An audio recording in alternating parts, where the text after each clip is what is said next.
Hello and welcome to the SuperShow podcast. That's right, it's a full house. It's everybody. Everybody's here. Oh, we made it. Boys are back in town. Thank God we made it. I'm, of course, joined with the usuals, the casuals, just a couple of players talking about Jonesy and Jamie. Well, hang on. Are you allowed to call us the usuals anymore? This is the first time this year.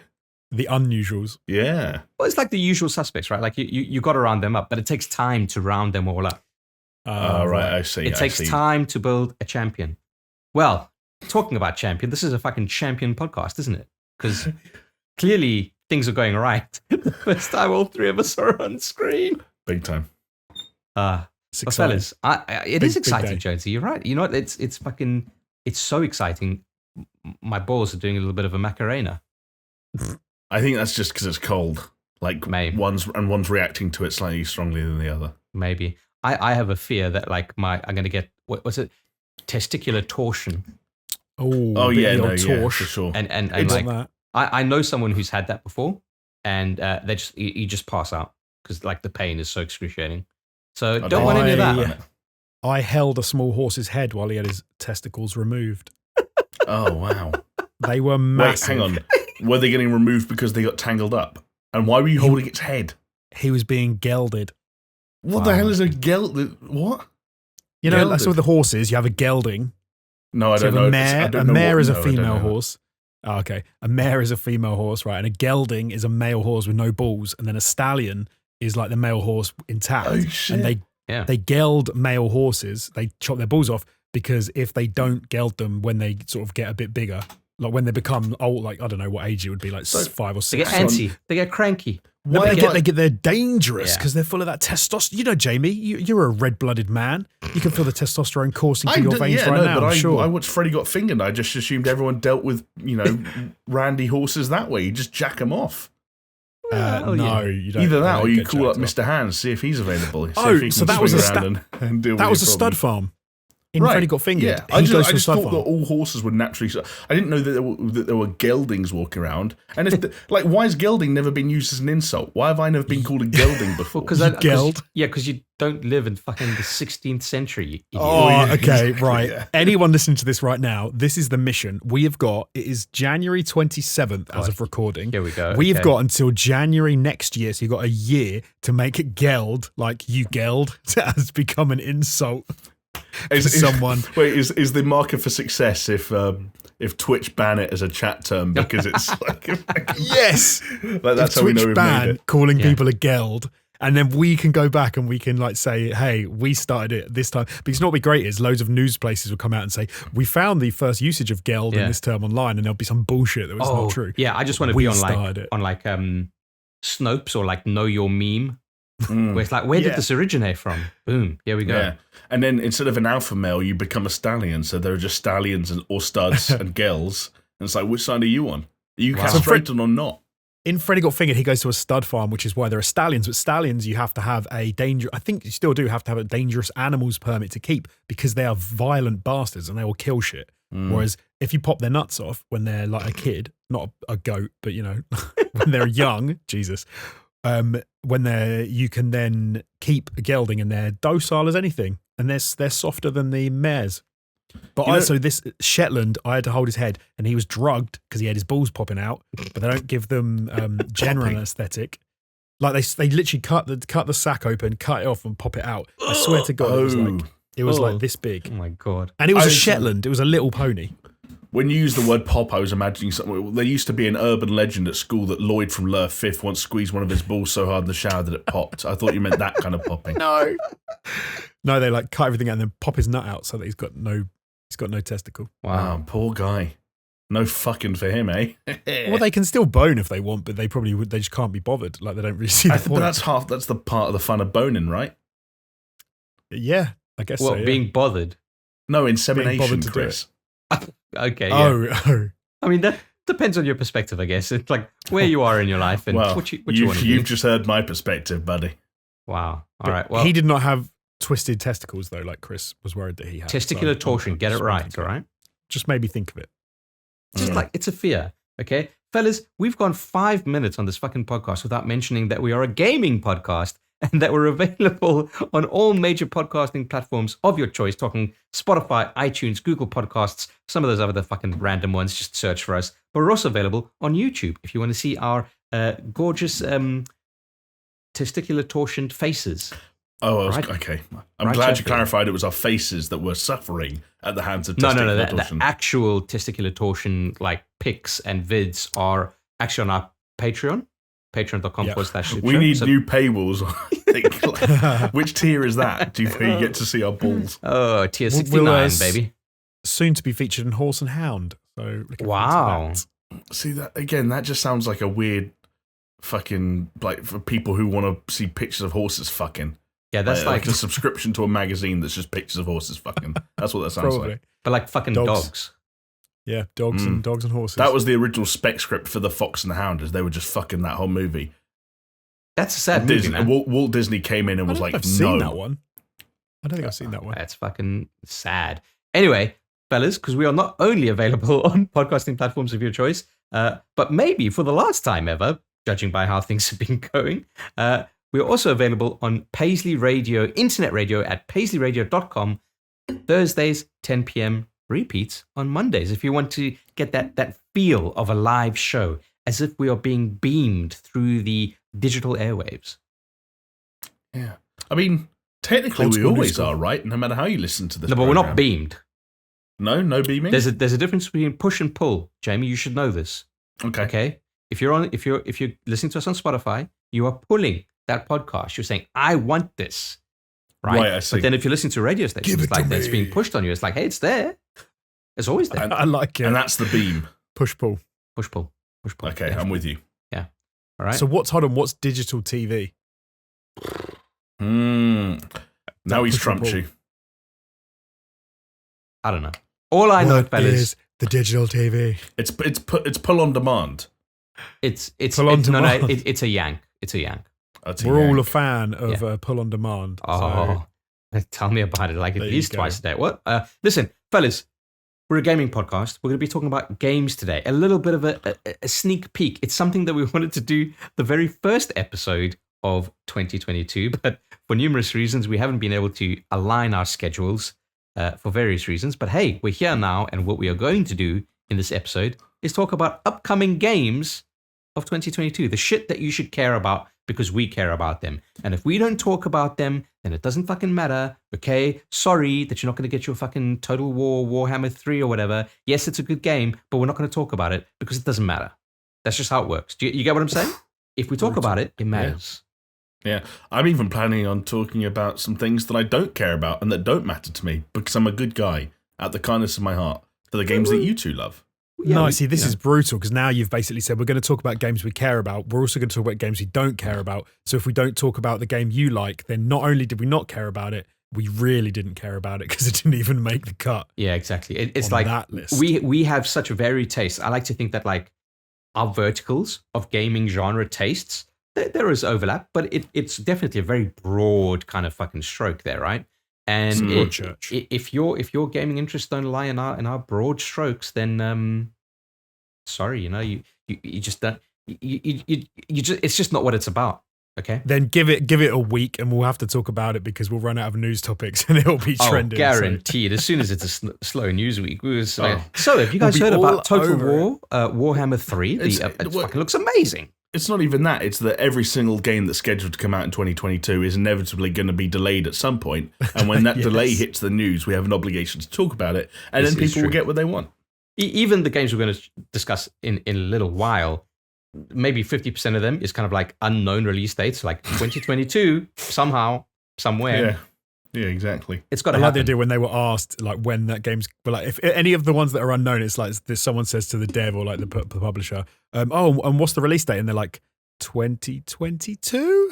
Like, maybe. They just picked some far off sounding date back in like 2017, and now it's here, and they're like, shit. No. 2020, they were like, Well, I mean, we're all going to die from COVID anyway. Just fucking push it out till then. Just say anything. You know, and then it's like, oh, well, sorry, vaccine bitches. And it's like, okay, it's like fine. the apocalypse dates that, like the Mayans Oh, and the stuff did. It was like, when's the world going to end? Oh, like 8,000 years. Who cares? Is it really going to end? Yeah, but it's so far away. Don't worry about it. Nostradamus did predict, fellas, that 2022 it's ending in February.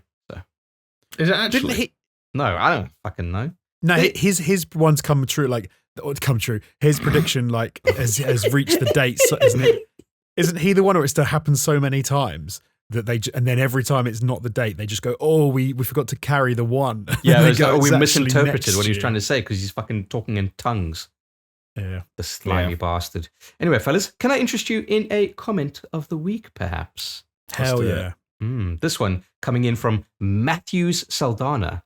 Hey guys, I'm currently at episode 94 of your podcast, and I decided to fast forward in time to leave this comment in the hope of getting the comment of the week, so that when I finally catch up, I can brag about it or something. Well, you can brag about it. Been following you guys since ATG and wish to donate on Patreon if I weren't Brazilian and our money wasn't worth shit nowadays. I mean, that's a fair point. But you know what? I thought Brazil was doing well. This isn't like me saying pay up. I'm just like, I thought Brazil was doing pretty well these days. Like if you've got the Ethereum lying around. Yeah, but Brazil is one of those things, isn't it? Like it really got exposed during the Olympics. The BRICS countries, was it one of them? Yeah, BRICS. So Brazil on the rise. Brazil, Russia, India, China, South Africa. Boom, there you go. What, the bricks and the pigs? The bricks and the pigs, yeah. No, but there was that like one picture was like, oh, the stadium, and then it was like, here's all these like rich houses, and there was just the wall, and then it was like the favelas, and it's like, like they just right next door. So I think there is quite a big discrepancy, much like South Africa. So I'm not judging, It's just it's what I know. But anyway, Matthews goes on to say, anyways, I grew apart from gaming news in general, and you guys are the only source of them I follow now, basically. No pressure though. Keep up the good work. Well, Matthews, I hope we do a decent enough job for you because we do just fuck around quite a lot, isn't it? But anyway, I was going to say that's worrying. Like you're my only. It's going to be some bad opinions and ill-informed stuff coming out. Yeah. Not really. We try hard. Hey, we try and give a well-rounded opinion in between all of our hot takes and trash opinions. But then presumably they're postscripts because we got some postscripts here as well, fellas. We got some PSs, but he could just be talking about PlayStation because he does say PS1. Okay. Right, PlayStation 1. He goes on to say, you all got incredible voices. It's just so good to hear them, which is always nice to hear because I think everyone can say that, unless you're some kind of like absurdist, like that you don't like your own voice, right? Or the sound of your own voice. Like, it's weird. But then he does go on to say, PlayStation 2 or PS2, I've imagined my comment being read on Chris's voice. So you're welcome. What can I say except you're welcome? He said your talking voice, presumably, not your singing voice. Okay? Why don't you go fuck yourself, okay? If I want to sing, I will sing. Look at me. I am the captain. Okay. Do you know what I did earlier, actually, today? How do no, I was on YouTube. Don't lie. I thought I would frequent an old haunt of ours, all-time tens. Oh, yeah. Oh, yeah. And actually, I went to see what the top videos were. They're like best viewed videos of all time. And I think... Of the ones to the left, right? Well, of the ones that are left. But Jamie, I think, was in the second most popular 10 of all time. The voice of Jamie. Robin, our good friend from Just Interesting, was the top most interesting. I think I had one I think mine was 3 or 4, my voice popping in there. I know, Chris, you didn't used to do that many of them, so I didn't. No, I never VO'd all-time 10s. Yeah. Movies you did, didn't you? I did movies and conspiracies. Jamie and I did movies for a long time. Yeah, we did movies together for ages, Chris and I. Fun fact, I used to, back in the good old days, have the privilege of editing what was the most viewed video on all-time 10s at one point in time. I can't remember how many tens of millions it got to, but then someone over at that company got cold feet about having a video about orgasms being the most popular video on the channel. Dude, that got like 200 million It was a big one. Hundreds of millions of views. That video did so well that the morning after I edited it, I came into work and immediately got taken out to breakfast by one of our managers. Oh, what? Chris and I co-worked on a video together that I know got what like you're gonna say. 125 million views. Sorry, That that's was what I was thinking of. That's the one I was thinking of. Yeah. That's the one that's like, I think, probably ended up in YouTube terms being the most viewed video we did across our whole network, right? Oh, dude, and it got was like taken that down. video versus everything else that we ever made, and it still trumped it. Yeah. But, I mean, but that it was massive, yeah. But that killed the channel because all that was like hundreds Sex. of like horny 14-year-old Indian boys just kind of like subscribing to the channel and never watching anything else ever again. It's like, okay. Well, that wasn't. Which one was that? Because that was the actresses who'd done porn, wasn't it? Or actors and actresses that had done. Was porn. it just top sex scenes? Yeah, it was the one with the gobble gobble. It's turkey Right. time. Yeah. Oh, no, because I did another one, which was the. And that was Mika. Well, just behind the scenes. That was Mika's Doxing video. Yes, it was.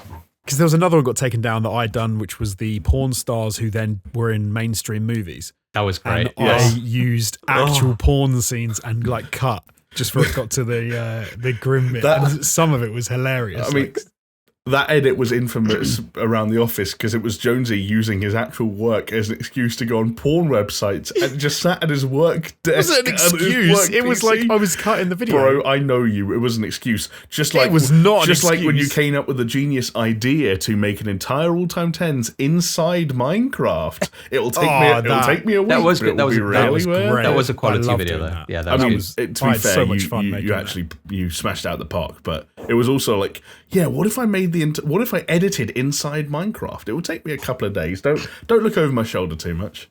Yeah. I genuinely, that's one of my favorite videos I've ever made. Like that was so much fun making that whole thing. Yeah, that was really getting good to do it all.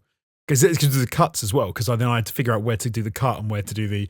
You go into a room, then there's a cut, and you open a door, and then you're in a different place. Yeah, that was Plus, when you compare it to things that we had to do during work time later on in our time with that company, and again, often for pretty legitimate reasons, that was still not the hardest thing to explain, because I still remember someone coming up to my desk, Jonesy, when it had a view of your computer and what you were doing on your screen, and I had to explain to someone why you had a surprisingly legitimate excuse to be practicing your speed runs of I Am Toast during work hours. Or I Am Bread. What was that game called? I Am Bread. Yeah. I Am Bread. I Am Bread, excuse me. I like I Am Toast. Because that was one of the strategies, wasn't it? You That's could the go on sequel. toast. That's the I've sequel. spoiled it. Yeah, exactly. In fact, yeah, that was how you completed the level, right? You had to become toast. Yes, And that was getting so the there were toaster. different techniques you could go on, like the hotbar. Someone kept calling it the bagel game at the time. I can't remember Yeah, who it was. That Pretty might have decent. been Roche. The bagel game. Oh, yeah, maybe. So, yeah, it was someone like that. It was in that ballpark. Anyway, fellas, just back to the comment. Thank you very much, Matthew Saldana, for leaving a comment. But I do want to say, like, you did bring up a good point. Like, I know some people do wish to donate to the Patreon, and obviously we are very thankful for any support, but you do not have to support the Patreon if you are in financial difficulty. There are other ways to support us, like watching the videos religiously, getting your entire family to watch the videos religiously, commenting, liking, subscribing, etc. But if you do have some spare coin to throw our way, then head on over to patreon.com/supershow, and you could get such great perks as access to our Discord server, which Alex Jones is never on. I'm on it sometimes. Yeah, I was on it you are. yesterday. To be fair, you are. We've got some behind the scenes footage. We've got some archive stuff of ATG, which is always nice. And we also have some Patreon exclusive podcasts, such as some preamble uncut takes before we record our podcast, which is quite fun. If you thought that we are uncensored here, oh boy, just go and watch the video where I talk about the lobster story. And oh God, why did you have to remind us of that? I'd forgotten all that existed. Yeah, it's not part the of lobster story. it's part of the contract. Every quarter, I need to mention it. Oh, okay. Right. You guys signed it. I mean, fucking hell, No, sign you're your right. life away. Yeah, you're right. But fellas, you know what? We are lucky enough, privileged enough to have some people who have been stringing us some coin lately. And I am, of course, talking about Aaron Cameron, Athletic Gravy, Dark Silhouette, Helium Joker, Jesper Camdal Nielsen, Javella Cujo, Leo Merger, Mindful Pig, Mr. Anthropic, Nathan Piers, Pastors Guild, Scary Omen, Starfall Kid, that bitch Clara, and then we're talking about the big boys now, fellas. All right, Brett Z, Doppler, Geometric Potter, Hacksaw Book Read, Manuel Guerrero, Peaswad, and at the time of recording, it's actually Peaswad's birthday. So happy birthday, big fella! Nice. Happy birthday! Happy birthday! And potentially one of the most important names on this list for reasons that you were about to find out, because the next entry is, okay, you Greek midget, your turn to try and pronounce Magni Mikkelsen. That's definitely wrong. That's definitely wrong. 100% No, wrong. I will tell you that Magni is going to be correct. You got to let us know. I'm pretty sure dude. that's what Jonesy did like week 1, right? No, Jonesy. I said Mogna because he always says the O. Yeah, you're right. basically, imagine if Jonesy was having a stroke. That's what he sounded like. He's just trying to say. But and I'll tell you why I think it's Magni. Okay, bear with me. In the worst kind of way possible. In God of War, you got Magni and Modi. Yes. Magni.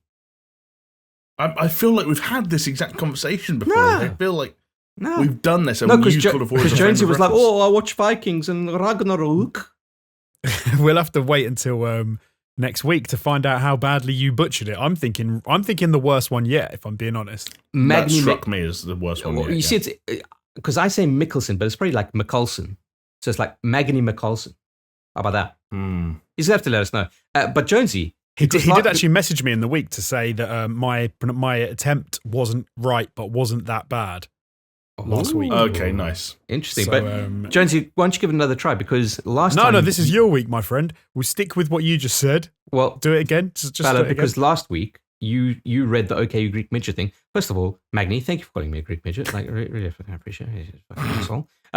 Say what but you yeah, say. but you didn't. But you didn't read what he had targeted for you. So why don't you just give it a shot, Jonesy? Don't be a spoiled sport.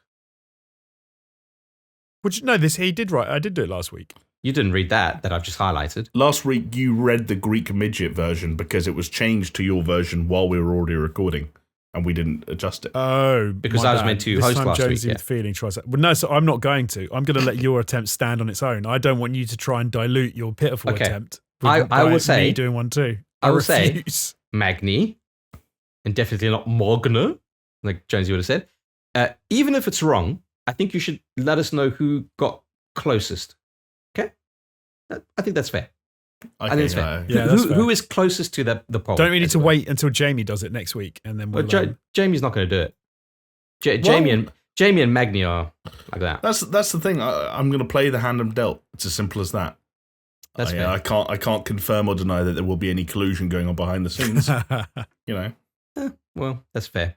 He's Right, going to fellas. dub it with him saying his own name in the edit, so it's just him saying it. So It's going to be like one of those kung fu movies from the 80s where my mouth is going to move and you're just going to hear some random voice going, well, I'm not going to do it because I don't want to spoil the surprise. But I love it. Like it. All right, fellas. Well, look, before we get into the bulk of that, I do want to say thank you so much to each and every single one of our patrons, whether you have your name called out or, just swing us the $2 to get access to the Discord server. Really do appreciate each and every one of you. And hey, if you can't afford to support us financially, then please see it in your heart to support us digitally by listening and stuff, because that helps. But fellas, before we get into it, I just want to, let's do a catch up. We haven't had one of these catch ups in so fucking long, like where it's all of us. All right, so let's catch up. Jonesy, I want to hear what you have been playing. Very well, Chris. It has been a long time since we've done one of these catch ups, and I would love to tell you That what was I've been playing. great. what was that first noise? I was still half drinking my drink that I just put down. I'll start off with a cheeky little free to play that everyone, no doubt, has seen adverts for since time immemorial on the internet. That actually, for once, I felt like I should play because I was just feeling it. Which is World of Warships, which I think Oh shit! I don't think I've ever actually played before. I think I've downloaded like World of Tanks, but I've never actually played World of Warships. And kept seeing trailers for it or advertising stuff for it, and was like, do you know what? Hold on, I could get into a free to play. sponsored? Are we sponsored by? Nah. No, Jonesy just saw enough celebrity endorsements that he finally cracked. I don't know who it Do is. you know what? I saw I saw like a trailer for it in like an advert trailer thing, and I was like, okay, it actually looks decent. but I don't think I think it's going to be crap. But it's free to play. Let me download it and have a go. Do you know how popular those fucking like? There's a reason that like it's good. Like it's actually good. I've. But hold on, did you played- use someone's code? No, I didn't know. Oh, so no, when I actually downloaded it, I actually already had installed it. So I already had a login for the connected thing because it's one of the World of, and I'd already downloaded at some point in the past the I see. World of Tanks. Ah, okay. So I couldn't like do it again anyway. So it basically said, "Oh, you've already got a thing for it." So, but I did World of Warships, and do you know what? Yeah, a fun game and surprisingly quick and easy to jump in and jump out of. Have a quick little smash up with some other people. Even like the way that you unlock stuff isn't that frustrating and seems to be quite a good clip. Like the loot cycle is pretty decent for that sort of game. Often you sort of hit that wall really hard where it's like, no, now you can't unlock anything. Yeah, you need to put money in. But I feel like I'm at a point where I've had fun with it. I'm still enjoying it, and I don't feel like I would ever need to put any money into that game if I didn't want to. It might all change, but you know. Well, if we get sponsored, baby. But I'll tell you one thing, Jonesy. When Jamie and I and Steph, by extension, went to Gamescom, what was it, 2018 now? Yeah, that was 4 years ago. That was no, sorry. When we went, it was 2019. It was 2019. Okay, so Yeah. 3 years. All right, fine. And the honest to God, the biggest stall or like stand that they had at Gamescom was for not World of Warships, but World of Tanks. And the Yeah. queue to get into that fucking area, it was like an arena, basically. That's what they had.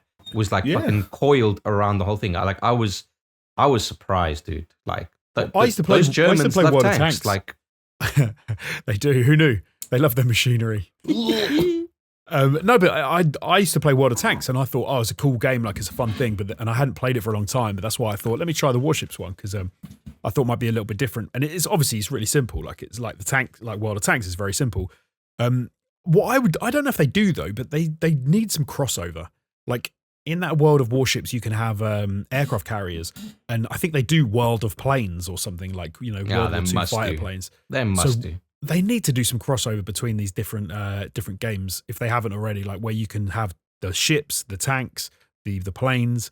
The only thing I can imagine, it's another one of those issues where they're running on different, slightly different engines to handle like different mechanics and stuff, and it'll be a bit of a bugger to try and connect them together. But you'd think that this day and age that they could do something to work around that. But that would be the kind of dream, wouldn't it? Where it's like this like global kind of massive thing where, hey, choose if you want to be in a fucking tank or a warship or a plane. And it'd be sick to be a bomber on the deck of a aircraft carrier and then to be told like attack, and then you get to take off and fly off and like go and attack. That'd be really cool. Yeah, I'd be into that. Obviously, like if you combine all three things together, that could have the potential to be bigger than anything they've done before. But it is slightly perhaps unfair of me that the first thing that popped into my head when you came up with that is that I wonder if it's more profitable to run these games independently than it would be to run one singular game. Certainly, right? Yeah. Certainly. Yeah, for sure, yeah. Like, or to play shit, yeah. I Maybe- don't know. maybe it would it's gonna be a special depend edition on the thing. size of the like. If the combination of all three elements made it substantially better to the point that the player count grew immeasurably, beyond what the three individual titles were. Yeah.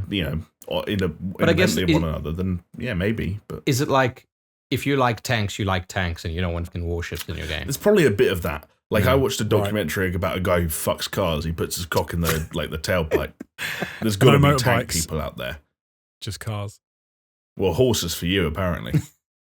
You were telling Only us if they're- your only subscription to Bestiality Monthly or whatever it was called. Horse and Hound. Horse and Not Hound. Bestiality Monthly. You're just despicable. Wow. There you go. Never seen Notting Hill. I've never seen Notting Hill, no. I've been there. Fair enough. Yeah. But no, like I said, it's a game everyone must have seen a million adverts for, but actually decided to buy the bullet, and not too bad. Just The other thing- I'm looking forward to next week when you tell us that you played Raid Shadow Legends. Hey, only if we get sponsored, then I'll be like singing all its praises. Yeah. The advertising budget for Raid Shadow Legends, I would love to know what the advertising You know what? budget is for that. Honest to God, you know what Raid Shadow Legends need to do? They need to make a game that looks like the ads that they make for the game. Why do they do that? I think you could have ended your sentence after the word game. They need to make a game. Hold on, Jamie. I mean, we could get a sponsorship here. Like, let's not. Maybe not just Raid though. Like, I've so many games. If you ever go on Facebook and see those adverts for like games that pop up where it's say like a Clash of Clans or some shit like that, nearly every comment underneath those videos are like, "Why this game is actually all right, but it's nothing like the adverts. Like it doesn't look anything like this. Hey, to be fair, Clash of Clans is pretty dope. Say that. I've never actually played Clash of Clans. Fun. That's just the first that came to mind. I don't know. Like I was for what it more is, intrigued. it's fun. Clash Royale always seemed interesting to me. Clash of Clans, when you get into the whole kind of sort of wait, which one? Which one was the timers to go down? Which one was the one with the 3 lanes? That's Royale. Clash Royale. Yeah, that's the one I was talking about. Yeah. No, Clash of Clans was the fucking you build your base and then they raid you. Yeah, that's one of the ones of like, oh, this is going to take 4 hours to build unless you press this button. No, you're right. Yeah, Clash Royale, baby, that's the one. Oh, okay. Yeah. But then I've also played I played something else that was free as well, but through the lovely virtue of Game Pass, not through just being free to play, and which was Rainbow Six Extraction. And I'm not going to say bullied into playing it. No, I'm only joking. He didn't bully me at all. Jamie mentioned a few times in our little WhatsApp group and said, has anyone downloaded it? And I downloaded it and we jumped on together and we played some Rainbow Six Extraction, didn't we, Jamie? One of you fuckers had to play a video game at some point in your lives, and it was going to be now. I'm going to start the year off right, okay? I tried, okay? I downloaded it, okay? And I just... Hey, it's progress, baby. It's been a little bit mental, and anyway, yeah. Chris, it's like being in school, right? Where the effort is more important than the attainment. So even though you're getting a D right now, no pun intended, you're getting a star for effort because you downloaded it. Nice, thank you. We need, and do you know what I would say after playing that like a few times with Jamie, I think we do need to all three of us get together and play that game because. Yeah. Hold on. Let's see what Jamie has to say about it. No, I shouldn't jump the gun. I apologize. I do think it'll be cool with all of us. Like, sorry, Tracy, just kind of jump in for a second. Yeah, I was watching Peaswad stream, and he was streaming Deep Rock Galactic, and like that game's fine. It's like nothing special, but you get a group of 3 people, you have fun, and I'm sure Rainbow Six Extraction is the same thing because really it's just something to do while you're on voice comms, right? Like, it's kind of not. That's the thing, like, yeah. Okay. No, you're not wrong though, Chris. Like it's got the potential to be something good, like Deep Rock Galactic in that sense. Like to be it's a great 3-player. Like you'll have a lot of fun. I don't think it's quite that. From what Jamie and I played, I don't think it's going to get to that level of it's fun just through virtue of like 3 of you playing it. Right. But maybe it's just down to like the way they need to tweak up the systems and that. But because it's like stealthy and you're supposed to be sneaking around doing stuff, I don't know. I enjoyed it. I had a good time playing it. I like playing it with Jamie. We had a couple of like times that felt a little bit tense, which is kind of like what you want, like the Deep Rock Galactic thing, which is where you're like trying to get back to your ship and then all of a sudden a horde is chasing you. And then it's a cool sense of like, shit, they're in front of me. They're here. Like we never had that. But we did have a few moments where I think we were sort of, we had to communicate to play the game and we had quite a good time doing it. But it feels a little unpolished, like for sure. It does feel like a reskin of Rainbow Six Siege. Oh, I'm loving Jamie's faces he's putting right now. I enjoyed it for what it was. Like I enjoyed it more than I have when I've played Siege, because I suppose it does something very different with the enemy types. Like Siege is like they see you, they shoot you, whatever. This is like they don't see you, they have no idea you're there, and you kind of dictate the thing. And then when you start fighting, they just run at you like they're dumb as fuck. Yeah, right. Which I guess was, at least to the lead up of it, Jamie, you and I thought that it looked kind of like GTFO inspired. But then I believe you were saying something last week about it maybe not being like it. Not to jump the gun. I mean, let Jonesy kind of finish. Yeah, no, of course. Oh no, that's like I was pretty much done. The one thing I will say that I didn't think was kind of made me feel a little bit weird about it was Jamie and I. The last thing we played actually was we had to fight like a boss enemy type thing where we got teleported into another place. Yeah, and I got super like Outriders feels from it because it was a dude who had like electro power and he was leaping after us and he was teleporting and trying to kill us. And suddenly the game completely switched like to a bullet sponge, like hit the weak point on the boss kind of thing, which I did not like anywhere near as much. Like that was not what I thought the game was like about. some of the other mission types have been I enjoyed much more, like protect these 2 areas because you're hooking bombs up to blow the aliens up, and then they like try and overrun you. I thought that was more in keeping. Yeah. But no, that's me done. But yeah, I was surprised. I liked it more than I thought it would. Do you think there's potential there though? For what? Yeah. Well, for like this game to like grow and build and become successful. Like Ubisoft. Nothing like Siege. Nothing like Siege. No, I don't think there is. I guess this is always the risk. Like developers should probably take note here, but when you have a limited time event in one of your games that proves popular, doesn't mean you need to spin it off into its own thing. Right? Right. Yeah. Right.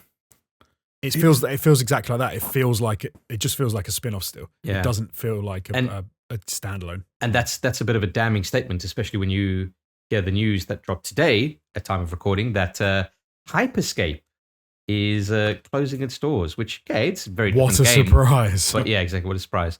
But it is an online multiplayer game. You know, okay, to be fair, this is more co-op, isn't it? But still, it's like, hey, it's that kind of a focus thing. Like, maybe Ubisoft just don't do games as a service. Maybe that's just, you know, maybe their single player is games as a service rather than their co-op and multiplayers. You say that, but I believe I also heard this week that the Ghost Recon free-to-play game that mysteriously vanished a few months ago is coming back, I think, as soon as this week in some kind of a closed beta capacity, which I haven't been invited to, so I can comment on. Probably something to do with the fact that I was invited to the Extraction one, accepted it, and then just never played that fucking game. I never even downloaded it. I completely forgot. Yeah. Oh, there you go. I was just trying to. Sorry, I was trying to find a full price for Extraction. Oh, it's like it's not a full price title. It's like 40, 45 in pounds. Yeah, but it also gets you a buddy pass. So. Yeah, you if you buy one copy of the game, then 2 of your friends can play for free for 2 weeks. Right, 34 quid. So it's even less than. So if you went in with it for a friend, you're talking about £10 to £12 each if you committed to that 2 week period. Or take that £10 and just buy Games Pass. Well, yeah, that's ultimately the smart move, I think. Yeah. But yeah, Jamie, what was your take?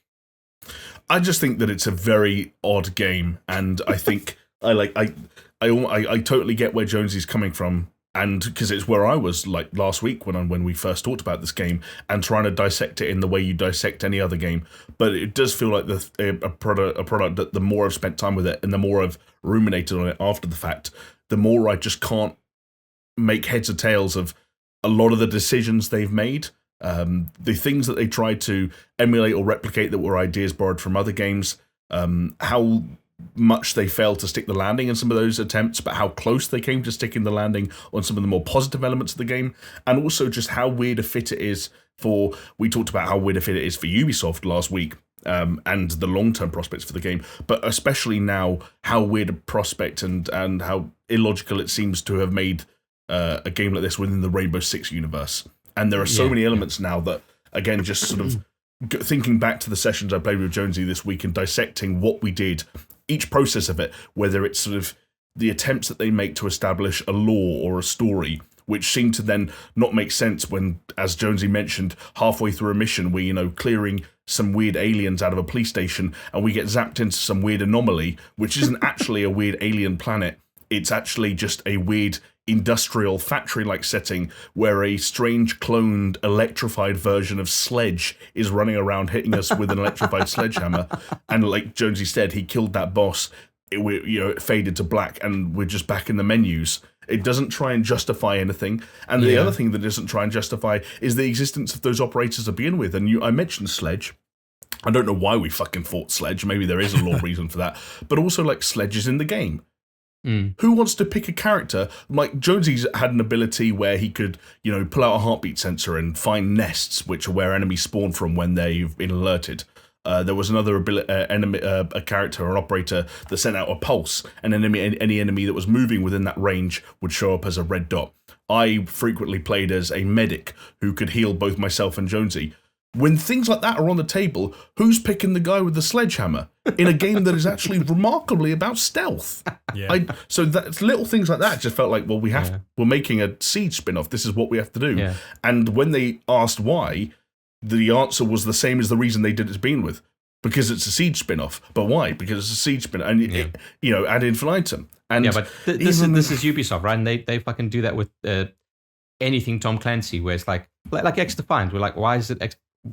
Right? Why does it need to be Tom Clancy? It's like because it's Tom Clancy, or it's like the Splinter Cell thing. It's like, oh well, it's a Splinter Cell thing. It's like, yeah, but why? And that even ends up impacting the progression in a negative sense, because there is also this element, I don't know if you agree with this, Jonesy, but it felt like they were slightly hampered with the amount of freedom and their creativity they can work into the things they let you mess around with in the future. And there's this currency, that's not really a currency, essentially every time you level up, leveling up is referred to as a milestone, you get a new token that unlocks a new piece of gear that you can take with you. The starting gear is stuff like a smoke grenade, which is extremely useful for using stealth-style takedowns on an enemy that's been alerted, for example. You have a self-revive kit, which lets you, as you would imagine, self-revive if you get knocked and there's no one near you. Incredibly useful things. And then, further down, faded out because they're locked. It's like, if you reach milestone 8, you unlock the ability to unlock these gadgets. Frag grenade. And I'm like, well, one, why? Look at the game you've made, why? And two, that's not an incentive. I don't want to take an explosive, lethal grenade in with me because I need my self-revive kit and I need my gas grenades. Yeah. And there's a maximum of 3 of us. Like, if I'm matchmate with some gimp throwing frag grenades, I'm quitting. So they cucked themselves at just about every corner, and so many of have they gelded themselves? They've literally a bunch of themselves. And to try and be a little bit more positive, like obviously you mentioned with Deep Rock, like play games with friends, you're probably going to have fun. Yeah, we had some good times. There were occasionally strange difficulty spikes as objectives varied from a bit thing to thing, but at least they varied. The maps, despite the fact we played the same 3 ones on rotation, based on what we'd unlocked, didn't get too repetitive or samey. Enemy variety kind of did, but I imagine that can change. And when Jonesy and I did come across a new enemy as we went up a difficulty level, we were like, oh shit, look at that dude. What is that? What should we do? How should we approach this? It does ask you to be a little bit more tactical, because you can't play it like Left 4 Dead. Yeah. And that's cool, but it's also just not something I need in my life. Which is probably what they realized, and they're like, you know what, just give it to Game Pass. Like, let Microsoft pay for this. It's a weird thing, isn't it, when that kind of becomes... Game Pass is going to start to become a bit of a poison pill, because it's going to almost be like the free-to-play on PlayStation Plus. It was going free-to-play like as soon as it releases, because you're going to say, so it's not worth the cost of buying it, so they're trying to just get it out to people and let them put money into it in a different way. I think hindsight's 20/20, and I know this was never a legitimate option for Ubisoft, but the remedy that I would try and apply to this game, if I had complete free reign, was strip Tom Clancy and Rainbow Six and all of that shit out of the game. Look at what you're left with: a 3-player co-op, almost stealth-focused tactical shooter with objectives. Keep some of the elements, but then also keep developing and adding to some of the cool things you've got. The risk reward of will you proceed from objective 1 to objective 2 to objective 3, where you can exfil at any point for the the XP that you've currently earned. Little things like whether an operator gets injured, or better yet, not killed but lost on the battlefield, they get suspended and you can't pick them anymore, and the next time you go into a mission on that same map, you'll get an objective to get that person back. Those ideas are cool. There's a unique thing to that, and the first time Jonesy and I realised that playing that map again meant our now final objective was to save the guy that I lost the previous time we played it. I was like, oh, that's cool, we're saving Doc, we're getting Doc back, let's go get him. That's one of the cool ideas they had. Just have more cool ideas. And that's my feedback. That's why I think I should be a creative director in the games industry, because fundamentally... Just have more cool ideas. If I stood in front of the boardroom and said, have more cool ideas, I think I'd be liberating for developers and the projects would feel the benefits. I think you're onto something. Yeah. Did you, Jamie, did you feel a little bit like, for example, that there was a good idea for a game, but because it was sort of stapled to Rainbow Six Siege, that actually it's been massively because I definitely felt like it's been massively hampered by the fact that it's just a mod to an existing game. Like, if it was a standalone game that could do more with environment, characters, progression, enemy types situations, it probably would have actually done much better and been a lot better. I agree. Because I also think you're completely overselling the attachment to what the PvP players of Siege have to those operators, and subsequently, following them onto another game.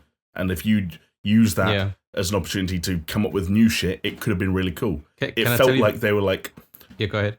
It just felt like there was someone at Ubisoft who had the not unfair and not unreasonable realization that, hey, there's money on the table for as long as we don't make a PvE Rainbow Six experience. Siege blew up, positive press about Siege, it's a hardcore FPS game, people like us three aren't going to touch it. Will they touch a more multiplayer focused, perhaps slightly more casual PvE experience? What's on the market that we can emulate? Well, we don't want to go in the Left 4 Dead, Back 4 Blood direction, that's being done to death. What's something that's got a unique spin on it? GTFO. Let's make GTFO light, let's use this license because the fans like it. And it was hamstrung by the fact that the components it's made up of, it failed to be more than the sum of its parts. Yeah. I think Jamie, you made a Jamie, you made a really good point when we were actually playing it. I think it was at one point where we'd done. I think we're only like the second time we went into an area, and one of the missions was like you had to shoot something or activate something, and then run to another area to activate another thing. And I think as we were doing it, like we failed the thing because it was like you had say like a minute to do it or something. Like that. The last one was 15 seconds. 15 seconds. And Jamie at the time said, what the hell? This game is a stealth game that's, set up as a stealth game, Rainbow Six Siege game. And then it's asked us to go and like run through like as quick as you can and do something. Like, what the hell? This game doesn't even know what it's doing. And that was one of the things that I felt through the rest of the game was like, it wants you to play Rainbow Six Siege like, it's a stealthy game and it gives you all the tools to be stealthy. But at the same time, it doesn't know how to do that. But is that not the game? Is that not the game just trying to like create tension by saying like, hey, let's get you out of this comfort zone of being like stealth. Like this is a scripted idea where like, hey, shit's gonna hit the fan, and this is how it's gonna hit the fan. I'd call it brute forcing you to do something that's gonna just make shit happen. Like it's almost like if you said to someone in a zombie game, like you can sneak around, like you can sneak from here to there, and and the zombies won't know you're there, and you're like, okay, cool, I can do that. And then it was like, you're not getting attacked by zombies because you keep sneaking. Okay, we're gonna have a thing where you have to walk across some like popper things that can't go bang bang bang, and then they alert all the zombies, and you're like, why do they put this in the game? It's like, because they couldn't actually make the game decent, so they just I don't know. I think this is maybe this is maybe a harsh criticism. I think there's also an element there of, and I think again, I don't know if this is actually it, but it's not like that Deus Ex Human Revolution problem of how can you create a game that allows you to entirely spec towards stealth on a 30-hour playthrough if you eventually have bosses that you have no choice but to fight.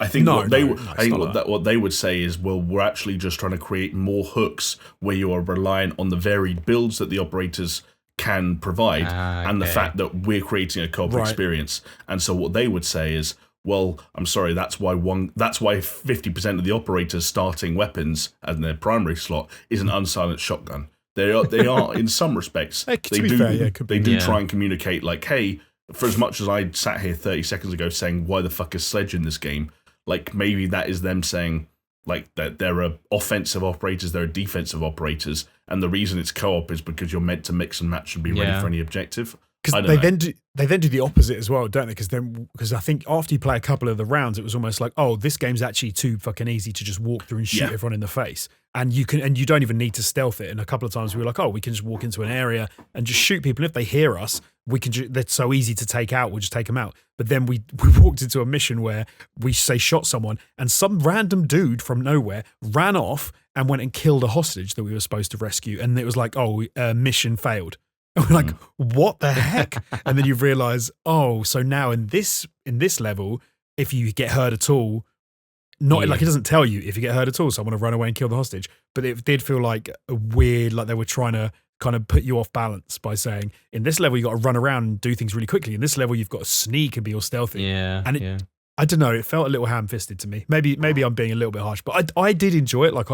But I think I enjoyed it insofar as it was a Rainbow Six game, like Rainbow Six Siege game, that was much easier than Rainbow Six Siege, and you get to play around in that world. But like Jamie said, I don't think I'll be going back into it. Like, that's the weird footnote, right, Jonesy? Is that like, hey, by the way, for all of this being said, this isn't a bad game. It's just very strange, which is probably why we're talking about it as much as we are. And I would happily play it again with with you, Chris, or if you've got Stefan. I'd happily play it to see if that experience felt any different. Yeah, like playing through a few more times. But like we just unlocked a bunch of new maps, right? Because we reached a level where now we can go to San Francisco and see, what aliens are doing to the gay capital of the world, which I'm fascinated by, in theory. That what are they doing? I don't know. Probing, I guess. Lots of probing, and there's not that much reluctance. Oh, don't probe me. It's funny because there were some cool ideas. Like we had one bit where I think you get these weird alien blob things that attach to you, and then after a set amount of time they start exploding and you can't see. And I was freaked. I was at one point I was like, going, "Holy shit! Something's on me! They're attacking me!" And Jamie's like, "No, dude, you're covered in these weird little yellow plants." So he just started shooting them off, and little touches like that add a different element to the game and give tension, but in a quite a cool way that can trip you up. But some of it just feels. It dawns on me that Ubisoft just needed to buy the license to the film Evolution and make that this game. Perfect fit. You're not wrong. That is a cool ass film. I fucking love that movie. Hang on, sell the Avatar license, buy Evolution. Let's think business here. Get David Duchovny in. He's not doing anything, right? Let him whip his dick out. He's still trying to convince them to make a third X-Files movie. Yeah, he needs the money. He's just given them a spec script and it says at the top, X-Files, I still want to believe. See, do you know what? I'd be all over an X-Files movie if they promised to do an X-Files movie that wasn't about aliens. If it was an X-Files movie that was like old school X-Files. Yeah. Oh, I see. Yeah. Because X-Files was like Monster of the Week, yeah. Dude, I watched that as a kid and it was amazing and it was terrifying. You just wanted to fuck her. That's why you liked Scully? It. Yeah. Hell yeah. Everybody wanted a piece of Scully. Gillian Anderson. Yeah, she was gorgeous. But still is. What am I talking? She's not that she's not anymore. That was a bit mean. But no, the old school X-Files where it was about the monsters and the weird shit, that was wicked. Yeah. And then when it got weird with his sister and it was all about aliens and stuff, I was like, okay, I'm not following it. I was also about 10, so kind of, tough. Yeah. I had to watch some of those episodes with one eye closed. Me too, mate. Like this. Yeah. Well, really? I used to do this. I don't know why. When the old stretchy man. Oh my God. So is it Tombs? I don't know. Stretch yeah, out, there was some weird shit, Jamie. But anyway, Jamie, let's move on. What else have you been playing? It was Jonesy recapping. Oh, are you moving on to I'm done. I'm finished. Yeah. Okay. Well, I guess I've got some good news then. Look, 2022, as we're going to get into a little bit, big year for new releases, and I think we, as a group, just wanted to stay on top of all the hot new releases. We wanted to get early copies for things if we could, and really just kind of have our finger on the pulse of what the games industry was saying. So I'm really happy to be able to say that this week, just in time for the embargo dropping, I have been playing a load of Pokemon. Really? Yeah, but I've been playing. Did you get the early? Did you get early access? No, Brilliant Diamond. That's the one that everyone's talking about, right? Brilliant Diamond. No, dude. It's the Pokemon game. You've got to catch them all. No, that seems to be the objective. The Legends Arceus or some shit like that, like the Breath of the Wild. No. That's coming out next year, right? This is Brilliant Diamond. I'd said to my mum, go to the game show and get me the latest Pokemon game. She's come back with Brilliant Diamond. Fire your mum. She scuffed it. Come on. Oh man, I need a new personal secretary now. In all seriousness, though, I have actually been playing Pokemon Brilliant Diamond because I got it for Christmas. And that's the remake, right? Yeah, exactly. It's the remake. Diamond and Pearl were they were on DS back in I think 2013, if that something like that, maybe slightly earlier. I don't actually know. It's hard to keep track. And yeah, it's just slightly unfortunate timing that Legends Arceus had its review embargo drop this week. But this was literally just a matter of I finished Metroid, and I was like, I'm just going to move on to the next Switch game I've got that's sealed and not being played. And it turns out, like every other previous remake of a Pokemon game, this is a remake of a Pokemon game. And really? Did you catch them all? Well, actually, before I answer that question, I just want to sort of vet the audience here a little bit. Have either of you played a Pokemon game? Yes. Okay, Chris, Jonesy's played one. Chris, are you familiar with the concept of catching them all? Yes, I am. Yes, there's a Pokedex and you catch them. STDs, Yeah. you catch them all, yeah? You're Yeah, supposed to get a whole set. chlamydia, Exactly. gonorrhea. Gonorrhea. There is though a twist here where They have catch either of you. you two. Well, no, it's even bigger than that. Within the context of Pokemon, have you ever heard of the word gym or gyms plural? No, jism. You they- mispronounce they- every time you mispronounce it. Jisms, excuse me. Yes. Well, in this Pokemon game, there are 8 Jisms, and these Yeah. Jisms all have leaders, and defeating these leaders will earn you the Jism badges. Are these So it's kind of like this- jism leaders hard? Yeah, rock hard. Rock hard. They actually regularly use harden to increase the degree to which they are rock hard. And is it super effective? Yes, it's always super effective. I think I've got the series down, fellas. And then they become confused and paralyzed immediately afterwards.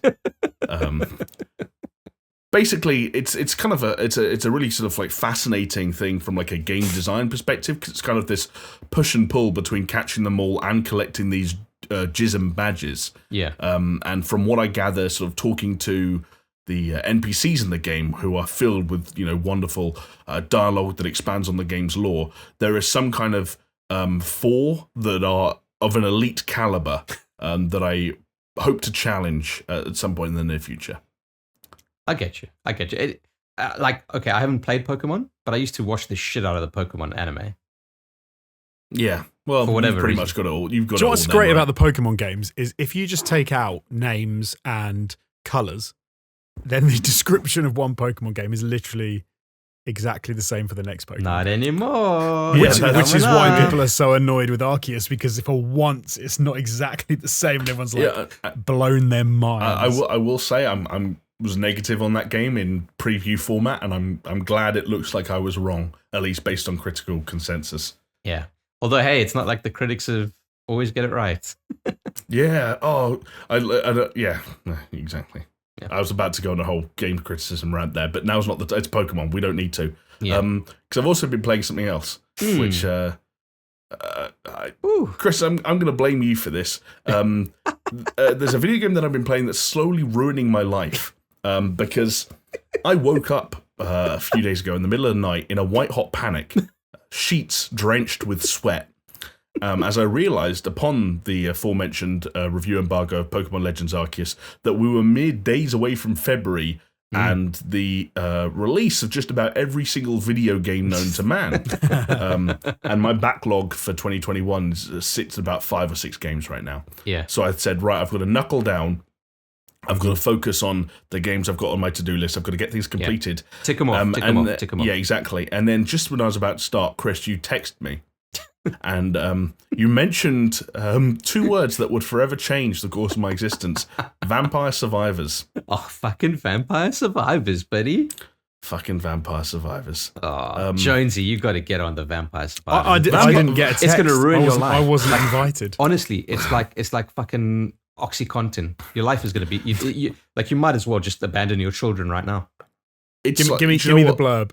I have been alive on God's green earth for 28, almost 29 years, and for the first time in my life, I truly feel like I know what Bono was talking about when he said, "I can't live with or without you." Yeah, he was talking about Vampire Survivors. Okay, but hold on, Jamie. Why don't you explain to Jonesy and the audience how I framed it to you? I can't remember how you framed it to me. I honestly have to look it up. Well, I know that you told me it was addictive and that you could play it on basically any platform, because you can play it on mobile, but it's also available in browser via itch. Yeah. And you can buy it on Steam for $3. Yeah. So it's a pretty easy sell on that. Well, Yeah. I've just found someone saying that the Vampire Survivors is the best game of 2022 so far, which isn't saying much, but it's still. You suck it, Pokemon. You'd be surprised, Jonesy. In its simplicity, it's fucking amazing. The way I sold it to Jonesy, to Jamie, and this is why I didn't mention it to you, Jonesy, because there was no in. I mean, it looks shit. It looks absolutely fucking horrid. Oh, it's just the graphics are disgusting, and that's what's so beautiful about them. Yeah.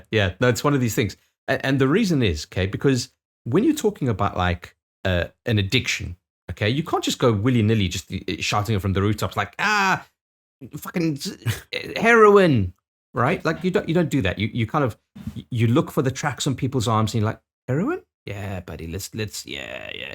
Do you know what looking at some of these things, I'm getting a weird kind of sense that I used to get when you guys used to play those clicker games back at work. I'm So getting that feel. He's getting there, Chris. You're getting that feel. You fucking nailed when I'd it. be like, what are you doing? And you're like, we're making paper clips. We've been making paper clips for like Universal 15 Paperclip's hours fucking straight. one of the best games ever made. No, listen. So yeah, it actually I like booted up Dota at one point, and Jamie's little thing on Steam come up saying he's playing Cookie Clicker 2. It's like, oh, fucking you biscuit. All right. Yeah. So he's playing Cookie Clicker. So I'm like, okay. Some time passes. I get introduced to this game, and I think to myself, you know what, Jamie? This is like a Cookie Clicker game in that like things keep on going up. You get better. You know, to be fair, it's a roguelite. Okay. It's got basic elements of a rogue-like kind of game. So you play it, you die, you lose your progress, but there are certain things that kind of carry over. And the more you do and you unlock these things and it carries on and carries on and carries on. The reason I say it's like a cookie clicker is because you're a little vampire hunter and there are all these like undead things trying to kill you in the most basic AI terms. Like all that they were doing is they're just attracted to you. And when they collide with you, they deal damage. Like that's all it is. But you pick up all these weapons and you can pick up more weapons and, you know, but you don't actually shoot any of these weapons. It's all automated. It's on a timer. All you do is move your character. So it's almost like a bullet hell in that sense. But it's like, in its simplicity, it's so fucking addictive. It's ridiculous. Go on, It sounds crap. It is crap, but it's so... it's the best kind of crap, dude. It's like, it does the same thing that the clickers did in that it kind of, it's actually this weirdly troubling game because it makes you realize that for as much as we're about to spend the rest of the show talking about games that will have had tens, if not hundreds of millions of dollars spent on what they look like and how polished they are and so on and so forth, that fundamentally the thing that makes us engaged by video games and keeps us going back to video games are these very simple sort of like design philosophies that just keep feeding the part of your brain that needs those hits. You need progress, you need numbers to go up, you need things to get bigger and more elaborate and more messy, but in a good way. And that's exactly what this game is. It is just like, it is essentially a passive roguelike where you're, like Chris said, when fundamentally the only input you have other than choosing how you're upgrading and building out that run is moving, and all the moving you're doing is trying to avoid enemies whose singular AI is to move towards you. Yeah, literally, they don't even have projectiles, bizarre, Jonesy. They're just walking on screen. I remember Chris sent me a link. I played it and I was like, oh, I know what this is. And I remember texting Chris back. I was like, oh, I know why you like this. You like this because you like Risk of Rain, and you like roguelites that have like this big focus on accumulating lots of different weapons and abilities that build up over the course of one potentially surprisingly long run and culminate in you going from, you know, potentially a melee starter character into this character that has 50 different weapons that auto fire and auto aim for him as you just run around, which is what Risk of Rain has always looked like to me. And this takes even less of the game, it takes even more gameplay stripped from the Risk of Rain formula or any roguelike formula and just presents it as this weird like thing that looks like it took sprites out of Castlevania and put them on a block of grass and said jobs are good. Yeah, I will say to anyone watching, like interested in what we are saying, well, you know, if you want your life ruined by this heroine, don't just look at it on face value. Like there is a free version. Just go play it because to truly understand it, you need to play it. It's that simple. Yeah. What a game! What a game, Jamie.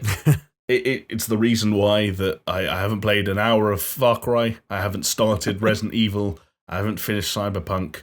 Vampire Survivors. Vampire Survivors. Yeah. Jonesy, like honestly, it's a good video game. I've 100%ed it on my mobile on the free version, and straight afterwards, I bought the Steam version. It's I've you know like I'm like that. I've always had that thing about numbers coming out of heads, and because I don't like. You could turn the numbers off.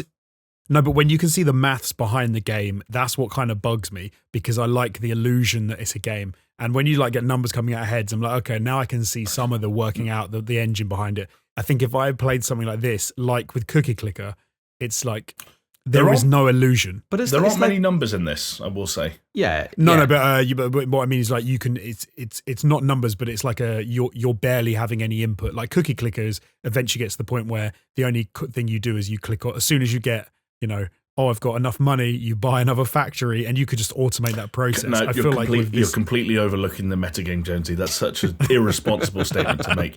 Like you're overlooking golden cookies, you're overlooking the Pantheon, you're overlooking the farm, you're overlooking the stock market, you're overlooking the grandma apocalypse. It's just an irresponsible thing to say. Yeah. Sorry. Yeah, you probably didn't even get to the fucking singularity in Universal Paperclips. So how many times have you ascended? How many heavenly cookies have you baked, motherfucker? None. Yeah, that's what I thought. The thing that always got me. The thing that always got me about Cookie Clicker was I would go home, leave it running all night, like at work, come in the next day and be like, wow, I've got 5 billion. Like I've made 5 billion cookies. I've got so much money, and then in like 4 clicks, you spent all of it. And then I'm like, it just does. Where the decimal point is doesn't matter anymore. It's just irrelevant. Like it's just the numbers are irrelevant. Well, that's why. That's what I feel. The reason Cookie Clicker is so good is because the numbers keep going up. But they do. That's all that matters. That's all that matters in life. The line goes up. Okay. Yeah, hey, you know how you play Destiny and you grind for that gun you always want and you get that god roll and it's an even higher power and you equip it in your inventory and your overall power level goes up and all the numbers go. It could be just as simple as buying a prism in Cookie Clicker. Just click, baby, and the numbers go up. Just have a little click and the numbers go up. But like honestly, to quote Jamie, potentially the what did you say, Jamie? Like in the top 20 games of. What did you say? Here's got to be the question. Jamie's played, but let's connect these two things together because I haven't played this. Jamie, Chris, you haven't played Rainbow Six Extraction. What's better, Jamie? Vampire Survivors or Rainbow Six Extraction? What's better? See, now you're asking me that, and that's a really weird question to answer because that is a little bit. No, this is the thing. This is what people get. This is what I always get annoyed about. I am getting far more joy and satisfaction out of Vampire Survivors. I'm far more addicted to Vampire Survivors. You heard it here. Vampire Survivors, if you wanted to buy either of these games at full price, is far and away the value proposition. But Vampire Survivors is also silly. Like there is a tongue-in-cheek element to everything Chris and I have just said in the last 10 minutes. Whereas Rainbow Six Extraction is a video game. Yeah. Like that's. I'm not trying to be facetious here, but you know what I mean. Like in a week, like not even a week, like we're not going to be talking about Vampire Survivors. No, exactly. Unless they push out an update. To be fair, apparently I was reading some art. So Vice wrote an article literally today or yesterday, and it was like telling this guy's story.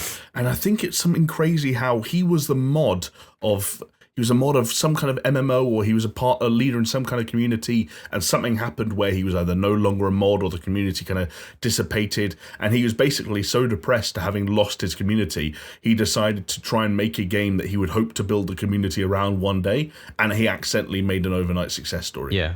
Amazing. And I found the message, Chris. I described it as a late Game of the Year 2021 top 20 contender. Wow. I mean, it's kind of tongue-in-cheek as well because, name top 20 games of 2021. Yeah, that is kind of hard. I mean, I think I played about 50 or 60 games last year, I think it was, in the end. Decent. Yeah, nice. I'd probably make a top 20 out of it. But yeah, like, I think if you've got like £2, $3, like, lying around, like, you'll get a lot of enjoyment out of this if that is your type of thing. Like, for me, when I was playing this, it's almost like, because it's such a stripped back, like, example of what a game can be, but it's almost like in its complexity being so low, but the enjoyment factor being so high. Like I'm gonna be, and this is no hyperbole, I got super fucking inspired thinking about my game idea. We've all got the game you want to make. Yeah, and because you thought I could make this. And if I can make this, let me tell you, anyone can make this. But the thing is, you have to have the idea. Right? Yeah, for sure. Yeah. Like, Chris is right. Yeah, totally. Like you could open up Game Maker Studio and make this, and if you don't care about what the graphics look like, if you just put blocks and squares and triangles, you'll make this in 2 days. Like, yeah. I had a similar thing where, like, you just reminded me, Chris, like, by mentioning Game Maker. Game Maker was the tool that I thought I'd try and sort of like spend a bit of time getting to grips with. This was probably about 5 or 6 years ago now. Yeah. Where one of my New Year's resolution was to start learning some like coding basics and sort of like stuff like that. And I was using Game Maker a lot, and I think that was at the time where it was like, oh, they used Game Maker to make Hotline Miami. I can make something like that, because that also had a sort of fairly simple, almost crude art style. Do you know what? Last year, Chicory, A Colourful Tale, was made in Game Maker, and I was like, I never would have guessed that you could do that. So there are still really cool success stories coming out of that software. Dude, well, the first Risk of Rain was made in Game Maker Studio. Yeah, I can see. I could believe that with Risk of Rain. I don't know, something about Chicory that was like, wow. Game Maker, huh? Yeah, fair enough. But yeah, dude, like, go on, Jonesy. Like, just try the free one on your phone, and let's get an update next week. All right, I'll have a little go. And if I'm like insanely tired, black bags under the eyes because I couldn't put it down, I'm blaming both of you.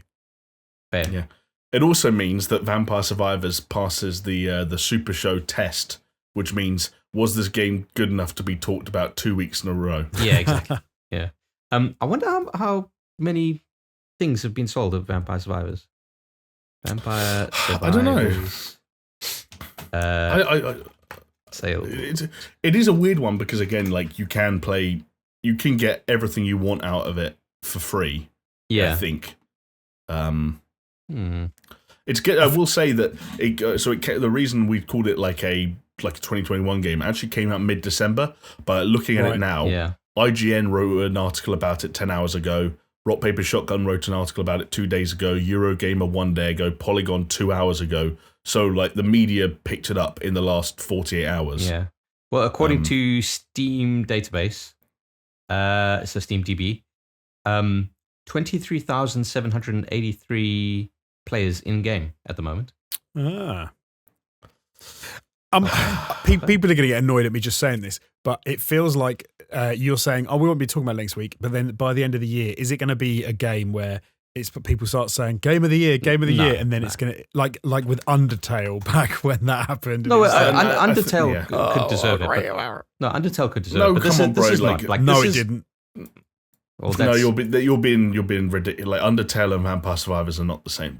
I think Vampire Survivors knows what it is, and everyone playing it knows what it is. If someone wants to personally identify as having it be one of their 10 favorite gaming experiences of the year, then that's their prerogative. But like, okay, fair enough. Yeah, this isn't Undertale. This is like Undertale's a fucking video game. Yeah, whereas this is just a time sink. Is truthfully what it is. Right. Okay. This is dopamine the game. Yeah. Right. Well, like I said, I haven't played it, so I don't know. I don't know how far down the game route it goes, but I'm just kind of interested to find out. So try it out, dude. Like, week. You got nothing to lose, everything to gain. Until after you gain everything, you lose it all. Yeah. Yeah. But fellas, just moving forward, I played one other game, and then we can go into the actual.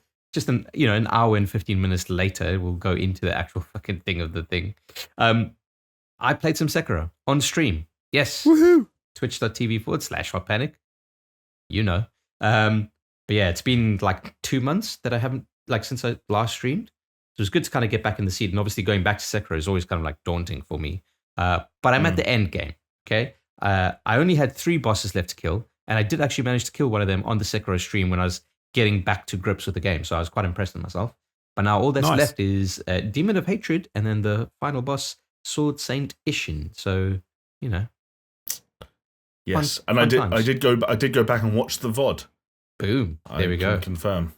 Including the attempt in which you died as the window to kill him opened. Yes. Fuck. I could have torn the house down of it, honestly.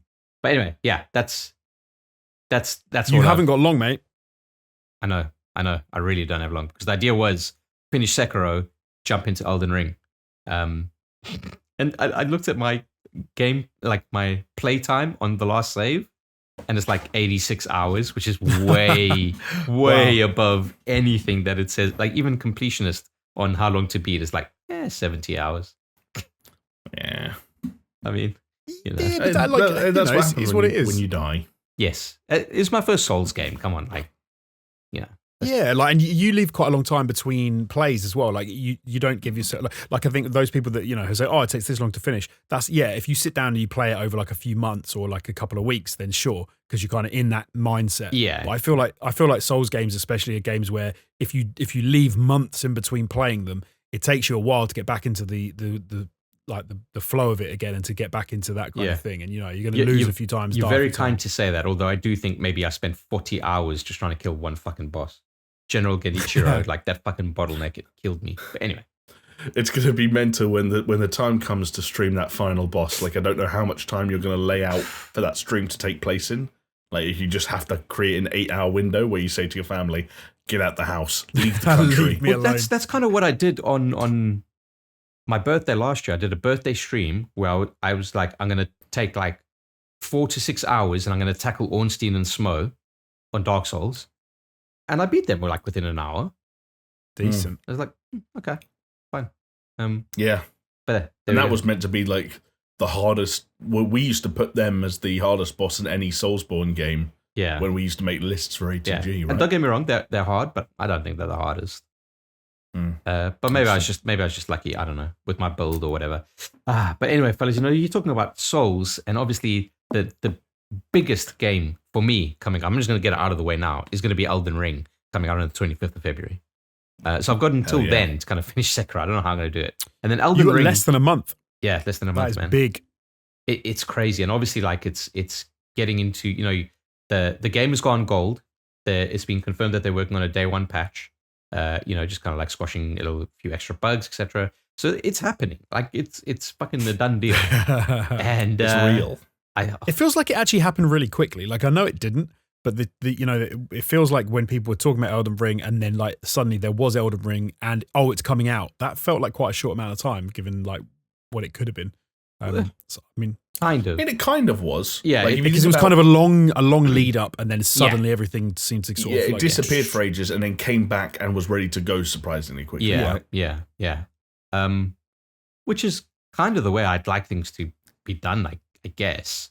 It's better than that, like, drawn out, like every year you get an update. Like the cyberpunk kind of thing, which was like mental. Or even like No Man's Sky thing was like mental as well. But, for me, the ideal thing would be like the Fallout 4 way of doing things. Like, hey, here is the game that you never knew we were working on. And guess what? It's coming out in 3 months' time.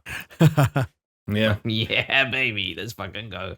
Or even better, the Apex Legends way of doing it is like, here are all your favorite streamers playing the game, and it's available in 3 days' time. Yeah. Or the seems to be the hot trend of 2022, which is, hey, here's this brand new game we're announcing. We're hiring the people that are going to start making it now. Yep. See you in 7 years. Yeah. God. What? Yeah. So the latest one was Crysis 4. There was all the Star Wars games. Yes, Respawn are making EA and Respawn are making 3 different Star Wars games simultaneously. Yeah. Like, how big is fucking Respawn? Yeah. I used to get pissed off. When it was just the logo, I used to get annoyed, and now it's like not even the logo; it's just the hiring intention. The intent. Yeah, the intent. The intent. Blizzard with their fucking new announced survival game. Which again, like I anecdotally, very good things. A bit like Jason Schreier put a tweet out and said like, that. "Hey, it's worth noting, like even against sort of really begrudging former Blizzard employees, like everyone I've spoken to only has good things to say about both this team and this idea, which is something, I guess. Yeah, but like that's like unannounced game that we're seeking talent. Yeah, please come help us build it because we have no fucking idea what it is. But one thing we do know what it is fucking Elden Ring. It is a fucking thing, and I cannot wait. And I hope you guys get sucked into the hype and you jump in, and then we can do some co-op shenanigans.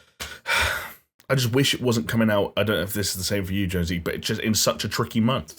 Oh, it's a massively tricky month, dude.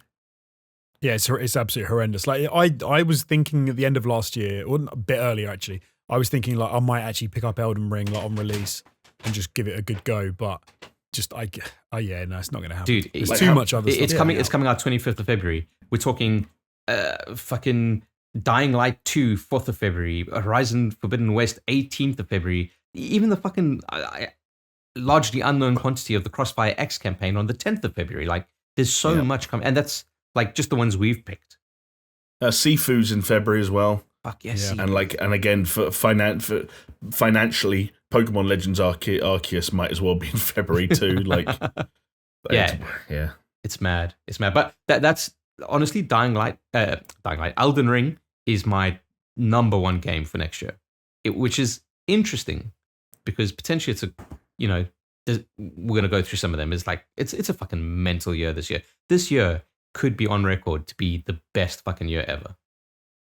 Yeah. You're really worrying me, like, by going off hard in January. Like, you haven't even played any of these yet, and you're like, oh, it's gonna be such a great year. Like, I hope it will be too, but this seems like, I think I worry you setting yourself up. I know this sounds I know this sounds like a silly thing to say, but like when you think about the best games of 2021, like just gone, there weren't that many things that were like short for, like everyone's game of the year was different, but like Deathloop, like we didn't really know what we were gonna get, and like Psychonauts, it's like the original was great, but it was so long ago. Can they recapture it? And it's niche. And then, it's niche. And it's niche, and it's like Metroid Dread. Like, what does a 2D? It's probably gonna be really solid, but what does a 2D Metroid? But it's like none of those games feel the same to me as like a God of War sequel. Like, what can a God of War sequel get wrong? A God of War sequel has to get so much wrong to even be an average game, let alone a bad one. Yeah. And we'll get there when we get there, but like that's why there's an element of me. Stacked. No, I don't disagree though, but I do think there's a difference in that you, by virtue of being a God of War game, for example, like just by not being great, God of War could get it wrong. Do you see what I mean? Like, I think you go into the year with like such high hopes. And you know what? Funnily enough, we'll get there when we get to that conversation. I'll make this point, but you are touching on the one thing that I think could go wrong for God of War. But that's a little teaser for when we get to that discussion. Okay. Well, look, let's kind of stick to the things that you guys are saying might keep you away from my best game, which would be Elden Ring. But like, I know both of you are really fucking big into Horizon Forbidden West. I mean, fucking. They just had some gameplay released. Yes. Yeah. IGN started their previews, right?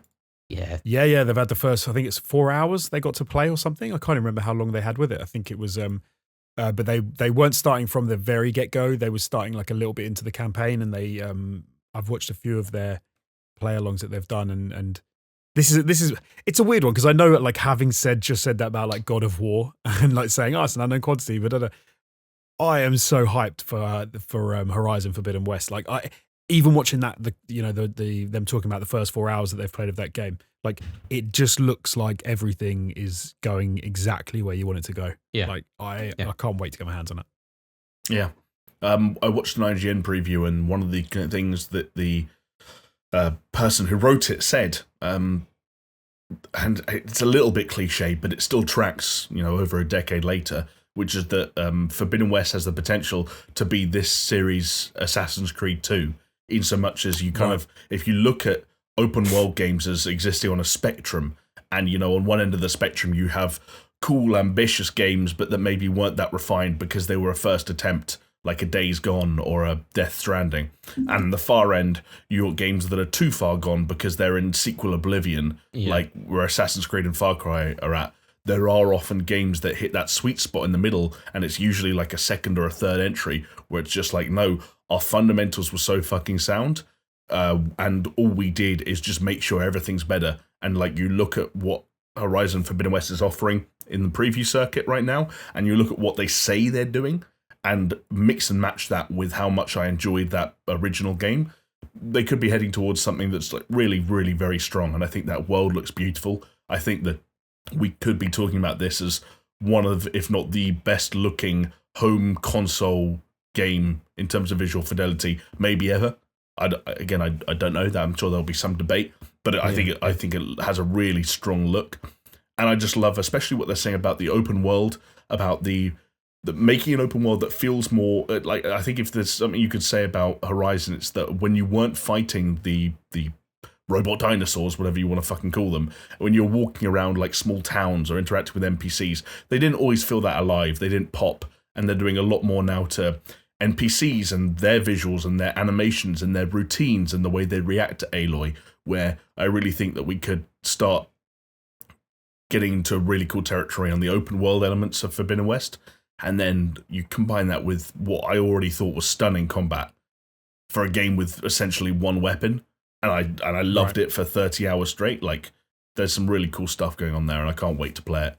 And it's so cool that it's so close. It's kind of shocking in a weird way. One thing, the difference with Horizon, and I hope you know what I mean when I say this. It does. I don't think it's going to be like a 10 out of 10 game. Like everyone's going to give it a 10 out of 10. Right. I feel like though it could just be an insanely good 8 out of 10. Like it could be a game that you play it and it's very, very good. It does everything better than the original. It's fantastic. It's a bigger world. It looks fantastic, like everything Jamie just said. And you're like, damn, that was an amazing game. Yeah. And you sit there for the whole time, like whatever it is, like 50 hours or something. And it probably will leave you coming away thinking, if it was anything like the original, I'll come away thinking, wow, what an amazing game. But if you said to me, was it like a 10 out of 10 game? I'd be like, no, probably not. Like it was damn good and I enjoyed everything it did. But it wasn't something that made me say like, wow, this is the pinnacle of gaming. Like I haven't played anything as good as this. For something all three of us have played, it's like the Spider-Man games, right? They're not revolutionary, but they're just damn good high 8s, you know? Yes. But that's what I really want out of like something like Horizon Forbidden West. And it's something that you almost kind of like in terms of Spider-Man is like you want to go back and play it. You want to go back and play because you just like, I just like swinging around. It just feels good. It just feels fantastic. Good. And it looks fantastic. It's no Vampire Survivors, but the funny thing about Forbidden West to me, look, I didn't play the first Horizon, so I don't know. Like, but what it seems to me is, I remember there was this one anecdote about the Volkswagen Golf 6, I believe it was, where the guy in charge of Volkswagen at the time said to the engineers that were making the car, they said, take the Golf 5 and make it 10% better across every single metric. He's like, that's all you have to do. And that's what they did. Right. And it's almost like, because I'm talking about the Golf GTI. The Golf GTI, fucking solid car, has been a solid car since the very first iteration. And each year it just kind of gets better in different ways. And Golf 5 GTI was like, this car is fucking great. Just make it 10% better and you're fucking golden. That's all you need to do. Obviously, it will take, that's not an easy thing to say or do, but it kind of seems like Forbidden West is that. It's almost like take what you had, keep all the good elements and just make them that incrementally better. Yes. Because the risk is to get a game to go from like Horizon, the original, to make it go from like a really good solid 8 to a 10, you would have to take so many risks and change fundamental things that would be it would be risky, it would be potentially dangerous, because if you don't hit it right and you get it wrong, you could end up with a game which is not as good as the original and everyone's like, what have you done? But all you need to do, like exactly like you said, just improve everything by 10% and you will have such a great experience with such a fantastic looking game and a great world, like with all of that stuff improved. You don't need to say, hey, we're going to make the best game you ever played. You just have to make it 10% across every metric better than Horizon Zero Dawn, and you will have a phenomenal game. Yeah. That's it, right? Another game that could be the way that they're kind of looking at it, and we haven't seen too much about it, but we kind of touched on it before, but God of War Ragnarok, fellas. Like, okay, it doesn't have an official release date. All right, it's kind of unknown, but we have been told it's this year, 2022. I'd be very disappointed if it wasn't at this stage.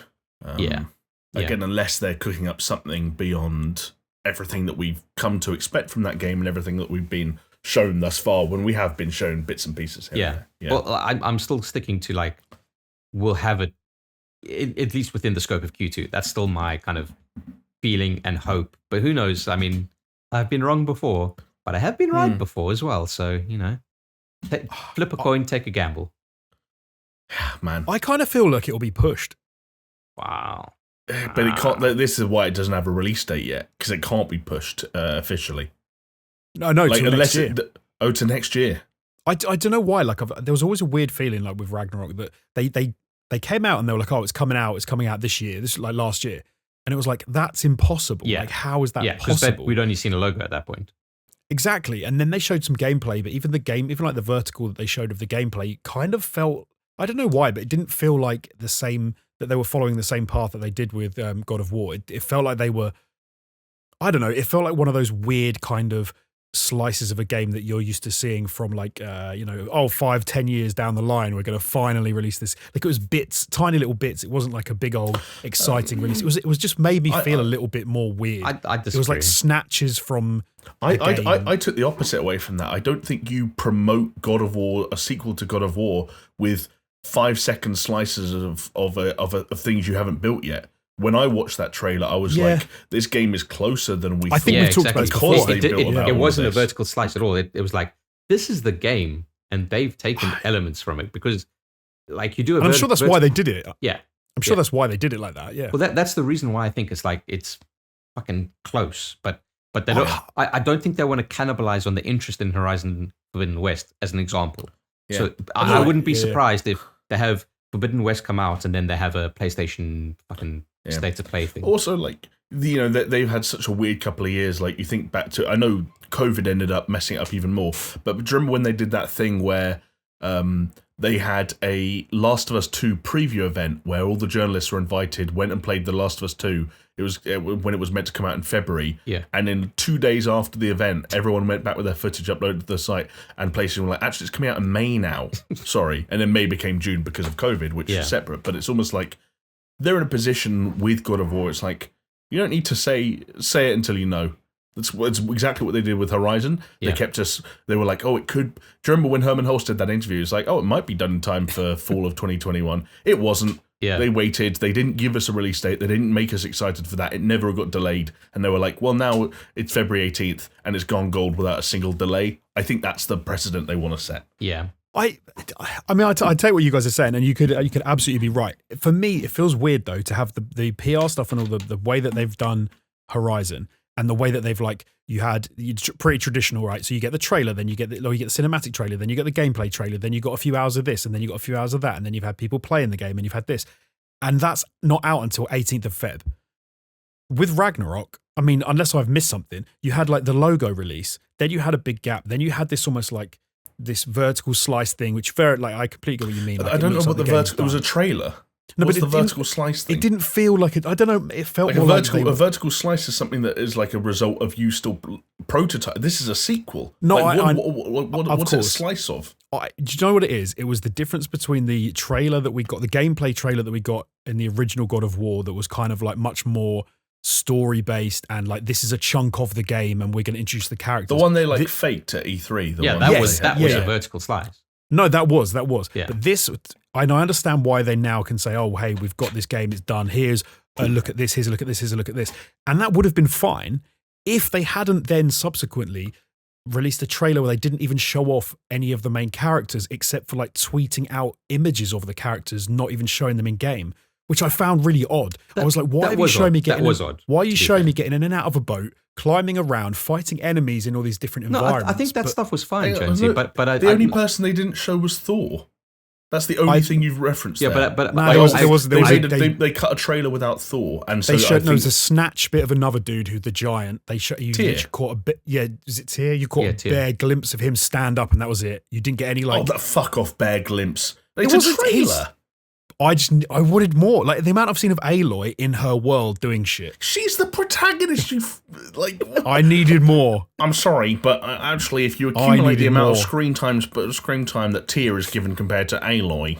Then they did the whole tweeting thing where they just tweeted out the pictures of the characters like they did, and it felt like they weren't ready to show them, so they tweeted them out. They tweeted out character art, and there was only one character that they tweeted out character art for that wasn't in the game, and because he's the main villain. Plus, he was effectively shown because you saw the Mjolnir shot, and we all know who it is. I don't think it's coming out till next year. I think there's some shenanigans. The funny thing is, like, shenanigans. You could be right. It might not come out in 2023, which is why I'm not going to like challenge you on that. But the reason it wouldn't come out are like all your weird tinfoil hat conspiracies about vertical slices and they only showed a glimpse of and they've got a drawing of Thor, but they didn't show us it. Like, I feel like they are not. This is completely like a speculation that's not based on anything we've ever seen. In like, it is absolute speculation. Don't get me wrong. But I feel like they're nowhere near as far along as everyone thinks they are. Like everyone thinks the game's ready to come out, basically. Like Chris said, you said Q2, right? You think like Q2. I think like, let me put it this way. Day one of Q3, God of War would have been out already. I'd go slightly later. I'm thinking September. That's my guess. And that's it's unknown quantities here, fellas. But just the overwhelming feeling I get from showing off that kind of trailer that they did in that, because I know what you're saying, Jonesy. Like, usually they have the cinematic trailer and then they release the gameplay trailer. Blah blah blah blah blah, and it's kind of like, oh, okay. And then maybe they do like a preview where they just go through kind of like game systems, like they did with Forbidden West. But I think the reason that they did it this way round is because it's just a lot closer than we think it is, and it's just kind of like they're just trying. Unless they're Ubiing it. Unless they're Ubiing it and they're doing the weirdest kind of like, oh, we've made a game, it's come out. Did you not realize it had come out? It has come out. It's out, by the way. And we're all like, why would you do that with like one of the biggest games on PlayStation 5? I think we've spent more time talking about when or if the game comes out than the game. Like, maybe we're getting lost in the weeds a little bit. Okay, you want to talk about the game? I've said God of War Ragnarok is like tied for the game of the generation. And I would say it's definitely the game of PS4. Like, the original God of War. The original, right. Well, the 2016, 2018. 2018, yeah. Yeah, 2018. 2018. Yes, yeah, because it was Doom 2016, 2018. Like I can argue with anyone that God of War 2018 was the best game and the defining game on the PS4. And now you're talking about a fucking sequel? And if we take the idea of like, if they went to Horizon devs, Guerrilla Games, and said like, just 10% better, and you tell me that they're going to make the defining game of the PlayStation generation, in my opinion, if they're going to make it even just 10% better, it's like, just take all my semen out of my body right now. Like, dude, come on. Jonesy, you're deep in thought. I feel like the tinfoil hat is... Is it removed? I know what Jones is in and no. it is an issue, and I think maybe something you alluded to as well, Jamie. But like, I've got some thoughts, but I'll let Jonesy share his. We talk about Horizon Forbidden West. You talk about the original one, and it was good, but like we said, by all metrics, it wasn't like, oh, this is fucking the game of the generation. For some people, it was, sure, but like, I think fundamentally, it was like a rock solid pillar of PS4, but it wasn't like the top. But now you talk about God of War Ragnarok and you kind of think to yourself, okay, well, fucking Icarus, right? You fly too high to the sun. Eventually, the fucking wax on your wings starts melting and you fall down. It's like, if God of War stumbles, it's a lot further to kind of tumble down than, say, something like Horizon. In my opinion. Okay, interesting. Yeah. Right. The only thing that worries about God of War, because God of War, damn good game, like, really liked it. I'd probably not quite agree with you that it was the game of the generation, but I thought it was very, very good. One of the problems I had at the time of playing the first one, thinking about the sequel, was that they'd put themselves in a tricky position for a sequel, because they now have to they already have their world, they have the hub, everything kind of has to be tied back to that. They're in the middle of a story. And I always think a sequel is so much harder to do than the first one, because the first one does so much heavy lifting for you, because you get to do the setup, you get to do the character introduction, you get to do like the introduction of the powers, you get to do all of that good shit that everyone loves. Like, we all get so excited about an origin story, about an origin movie, and you got to do that in spades with God of War. You got to introduce a whole new like pantheon of gods and all that sort of stuff, and meet like all these amazing characters. I feel like they've got a big task ahead of them to go from that point to go to, like you were saying, to get to the same position they were at with how people felt about God of War. Why do you feel like that's more of a challenge for Sony Santa Monica than it is for Guerrilla?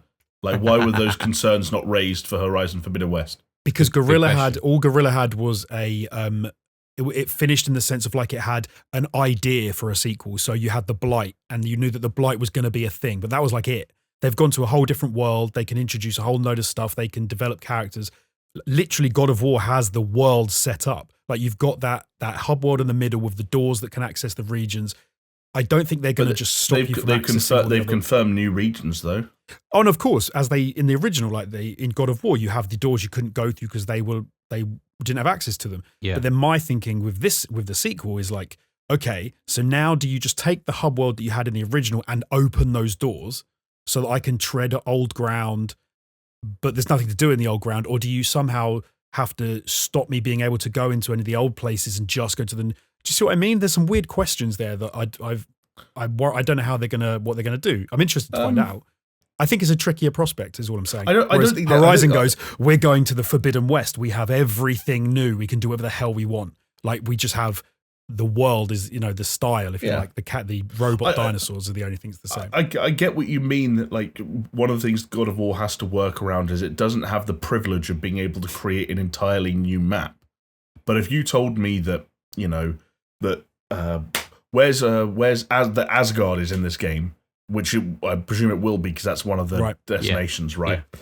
And that Asgard is, X times the size or X times the level of detail as Niflheim, but also now Niflheim is, you can return to all the places that were in the previous one, but they've all, like, you go to a different part of those realms now. You never go to the same place.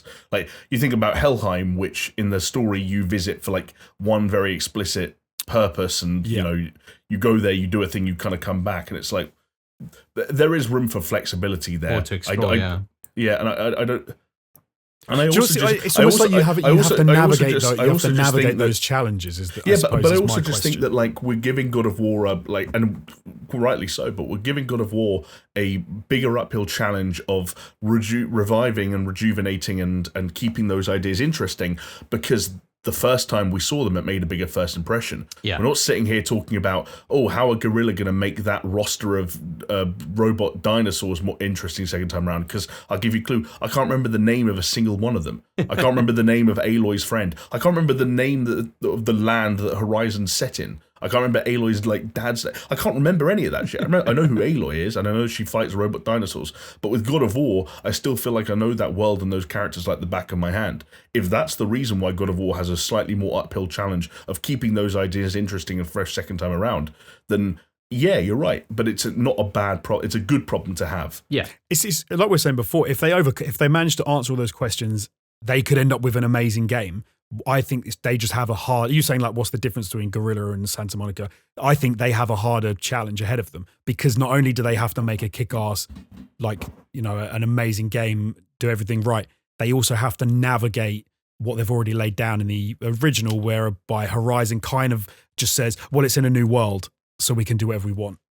I think you're overestimating the extent to which, like, God of War will be handicapped in its ability to explore equivalent new worlds. I suppose my only, I'm sure they will. I'm sure it'll be great. But my only question is, I just wonder how they're going to do it. Because I remember when I played God of War, I walked around that area thinking, this is kind of weird that they've walled off areas that are obviously going to be in a sequel. And I was like, and I was then thinking, how are they going to integrate the sequel into the first one? Because I was like, and then it kind of made me wonder, like, am I going to be able to do it? You walk up to the big circular thing, you pull the thing and the door opens, and you walk through, and bang, you're in Asgard. Mate, you were right. You should be a game dev. You do have all the answers. No, make but it good. I think, and if it's not good, make it better. I think the point is, like, go through the door. These are smart people. They obviously know what they're doing, and at the end of the day, it's not going to matter, because you're just going to have so much fun playing that fucking game. Yeah. If you believe the thing about the fact they fucked it the first time around. What? Which thing? What was the rumor? Was they completely fucked the game originally, and then they? Right. It was in a bad state, wasn't it? There was the story that Shu Yoshida went to play it pre-release and was like, "Yeah, this ain't it. Chief. This ain't it, Chief." The thing I was going to say, like the other I alluded to earlier, is that the only kind of caveat I applied to God of War Ragnarok, which I'm in a similar boat to Chris for the record, which is I consider the first one to be one of the best games of that entire generation, and I think that this is, like, when I break it down, the single most my most anticipated title. There is a thing, like, when you do so much so well the first time round, and this kind of ties into what Jonesy was saying, although I'm less focused on the world and environmental elements and more focused on sort of like gameplay fundamentals. Like, they did so much so well. Like, how much better can the Leviathan axe feel this time round? And, like, is adding new combos like sufficient? Like, maybe not. And, like, if, like, and again, I don't want to have a weird double standards thing. That's not going to be a bad thing, and it's not going to make the game worse. But I do think that when this game releases, I think it will review very well. But I think there will be a portion of the audience who, simply because it is the sequel to a game that is so good as that original game was, will be like, well, it's technically worse. Yeah, no, I know what you if mean. that makes sense. Yeah. There are interesting questions like, is there going to be minor spoiler, but is Kratos going to get a third weapon in this game? And if not, like, you know, will the axe and the blades suffice? Jamie, come here. I'm here. I'm listening. Go, buddy, I'm okay. Getting close. I don't want to get too close. Getting close. What do we do? Wait. 2 axes. I mean, that would actually be really fucking cool. But do you want to know the way I think they circumvent it? Because there's the Kojima fan in me that hopes this is true in some respect. As long as it's done well. Yeah. I think there's going to be some bullshit. Like, I think there's going to be some real, oh wow, I didn't see that coming bullshit. Where we play as the good Tyr. kind of bullshit. Yeah, whether it's playing as Tyr, whether it's playing as an adult Atreus, whatever it is. Like, we already know that. Even though this is the second game in the rebooted franchise, this is the end of the Norse saga of Kratos' life. It's called Ragnarok. That's what it's called Ragnarok. Asgard's in it. Thor's in it. Like again, like, I don't know if can you spoil the very, very ending of God of War at this point? It's the statute of limitations is gone, buddy. Skip 15 seconds if you don't want to hear God of War spoilers even now. But like, Atreus is Loki. This is Ragnarok. Like I think some shit will go down. I think they've got an idea, and I think some shit will go down. It's going to happen, isn't it? Maybe it is as simple as just, hey, Kratos dies at the end, and that's all it is. But I think some shit will go down. Yeah, it feels like they've got a shitload of ground to cover. Oh, if you're talking about the mythology, then yeah, totally. Yeah, no, the mythology. Like, as for weapons, even with Odin, like Odin's kicking about. Like, you're not going to end the Norse kind of mythology, like, arc without fighting Odin, surely. That's one thing that kind of bugged me. Unless Kratos is Odin somehow. Fuck, can you imagine? Right. Well, that one thing that kind of bugged me originally was like the Balder and the sons of Thor kind of thing, because that was like, we didn't meet any cool gods, and it was like, oh, they're keeping them for the sequel. Okay, Balder was pretty fucking sick, dude. Like, one of the reasons I give that game props was for taking my initial disappointment at the lack of recognizable Asgardians and turning that into glee at how cool Balder was, and it meant that Mjolnir tease in the kind of the like dream sequence at the very end was so much more effective for me. Yeah, right. Like, I still jizz when I think about him like pulling back his cloak and Mjolnir just being there on his belt. Even more so now, because you know he kind of takes that cloak over his belly. Yeah, to get it. It's like And I can't believe you think about that first Balder boss fight and Kratos fucking punching Balder into a cliff, like, because he punched him so hard, and being knocked over his own house, and like Kratos fighting Thor. Like, it's gonna be crazy. I think that Thor will be. I don't think he'll be like the main focus. I think you're gonna like saying about weapons. I think you're gonna get his hammer inside of the first half. I guess they could do something like that. That would be some interesting bullshit if Thor arrives in the first 15 minutes and gets killed. Don't you? Because I'm pretty sure that when we played like the original when we played God of War, I'm pretty sure that when the Leviathan axe. You first get to grips with it. I'm pretty sure we were talking about going like, oh shit, they've made this because it's supposed to be like Thor's hammer from bloody Avengers. Like, it does everything his hammer does. I mean, yeah. And then there was all that weird bullshit about the Avengers team supposedly hiring the guy who designed the Leviathan axe, even though Thor's hammer never actually felt anywhere near as good. But I think that's like, I would not be surprised at all. And if you think about the other God of War games, I can't remember which one it is, like where they first introduced 3 weapons. You've got like the bear gloves, the chaos blades, and There is a hammer, right? Somewhere in one of them. Oh, I can't remember. I know you get, and then obviously you end up with the sword of Olympus at one point. Is there like a big scythe, like a Grim Reaper style scythe thing? Or have I made that up? I can picture that on Kratos' back. Yeah. You see, I think about that stuff, and then I think I'm getting confused with Soul Calibur. It's just like, well. Right. Yeah, or Dante's Inferno. Maybe that's what I'm getting confused with. But anyway, fellas, I think we've spoken about God of War Ragnarok enough. It's definitely up there with my top. Jonesy, one that's going to be really big for you, I guess, is Dying Light, right? 4th of February. I'm burnt out, mate. It's been too long. Are you actually out? Are you off the Dying Light roller coaster? No, I'm not. I'm really looking forward to it. Yeah, Dying Light 2 dropping 4th of Feb. And I think the big questions around this game is going to be, does it answer the questions that we've had for so many years, and does it meet the expectations? And we're in a weird place. And I'd love to know what you guys think, because I think I'm going to get annoyed with your answers. Because the weird place we're in is, have they managed to pull off what we thought was impossible, but they seem to be doing? They then obviously had the entire sort of mess up and shitstorm of like, oh, they couldn't actually do what they were trying to do.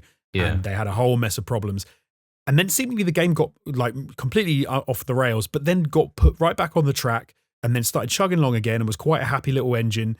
And they started, but they haven't, what they often do when this happens is they'll say, we were saying that the decisions you make in the game, that they were going to be really important and they were going to shape the world. Well, they kind of just move away from saying that sort of stuff, and you end up finding it barely has an impact. But they're still with that messaging. They're still putting that out there, and they're still saying, oh no, you will shape the world. You will be able to have, if you align yourself with this clan or this group, then it's going to change the way that you play the game. And that's my biggest question, I think, at the moment. The parkour stuff seems solid. The world design looks great. We've played Dying Light. We know how fun that game is. I'm interested to see how they work the night-day cycle, because they're still talking about that in a lot of their materials. Like, you've got to do certain things at night. It clears out all the infected, and you can go in there and get cool shit. So you've got to risk that. But for me, the big question is it one water tower that you get to decide whether or not you turn on and off? It's literally it's Mad Max Fury Road. Is it one big decision, or is it really a game that has some form of branching narrative? Well, that feels worthwhile. When you say some form of branching narrative, that's what leaves the door open for them to say, yes, some form of branching narrative. Yeah. Okay, let me say like an intrinsic form His of branching narrative. His jacket is red at the end instead of blue, because like you decided to change the course of history. The cyberpunk, you get to start on any path out of those 3 paths you want, and it'll affect your entire game. No, it won't. It'll affect the first 15 minutes, and then the game becomes exactly the same for everyone. I don't know how you feel about Chris, but the thing I always have to remind myself every time a game tries to tout features like this is that this has been one of the narrative ambitions of open-ended video game storytelling for what feels like decades. And yet, even when you hone in on the games that are tailor-made to take advantage of that kind of a open-ended system, whether you look at Telltale games or whether you look at Quantic Dream games, they all end up being the diamond, which is, for the sake of like, we've all done probability trees in maths at school. You know that the more branches you create, the more you have to work you have to do, and eventually you have to ship a game, which is why you always end up with a diamond. Everything always has to coalesce back at a certain point with a certain number of endings. I don't know if they're on record with how many endings Dying Light 2 has, but let me tell you something. Even if it's 8, that diamond still has to be like dramatically closed from any big sprawling point of player choice, considering it's a 20-hour campaign. Because again, like, as soon as you have even like fucking 5 points of articulation through that campaign, which would be 1 every 4 hours, you need to make like 60 endings. They're not like, it's just not mathematically plausible. Yeah, it's all to exponential. make the game that everyone. Yeah, exactly. The maths just don't. The numbers don't lie, and they spell disaster for Dying Light 2. My thing with all of this kind of stuff is like, just don't say it. Just like, top tip for game devs, just never say this as a USP. Don't mention it. If you want to bake it into your game, bake it into your game. And if it works, it works. If it doesn't, it doesn't. But just never mention it. You know what? Like, take that away from what they've said about Dying Light 2. Everything else that they've said is enough for people to get excited about Dying Light 2. Like, yeah. Why? Don't say it. My prediction, because I told you I'd give you this earlier, Jonesy, is that when it comes to quest-based open-ended storytelling, and when it comes to overall narrative-based, like the amounts of different points of articulation, that I think you're talking about something similar to Cyberpunk. I think you're talking about things that you can affect how an individual quest plays out, and think like that. I just played a part in Cyberpunk where like there's a major character who could die if you don't make an extra effort to make sure he survives or that you find him, and whether or not he's alive plays into the ending. I think things like that will be in Dying Light. But what most of the things they were talking about water tower-esque moments, what that will have been narrowed down to is there will be points in the story where you complete certain missions or do certain elements of the open world whereby you have essentially liberated a part of that open world or a region of that open world, and you have to choose what you want to do with that region, whether you let it be taken over by a certain faction or used to do a certain thing, and it will physically change that open world in terms of it will change what it looks like, it will change who and what it's populated by. Some people might be friendly, some might be aggro, and so on and so forth. And in that sense, you are technically making decisions that change the world in the way that they kind of rather ambitiously looked at early on, but you see how it's gamified because it's just a choice. No, I think I agree with you. I think so. Like you were saying, diamonds. I think it'll be rather than like one big diamond. I think it'll be lots of little diamonds where you have to, like you've said, you close little quest loops and you save this person, don't save that person, liberate that, don't liberate. I think you're absolutely right. Like I think we're all in agreement that they can't live up to the original expectations that they gave to people. That was, wow, this game is going to be fundamentally different if you follow like whatever each different path. But even if they kind of cheese it a bit, I'll be fine with it as long as they do it well. Yeah, here's the tip, fellas. All they need to do is make a Dying Light game, and fans of Dying Light will like it. True.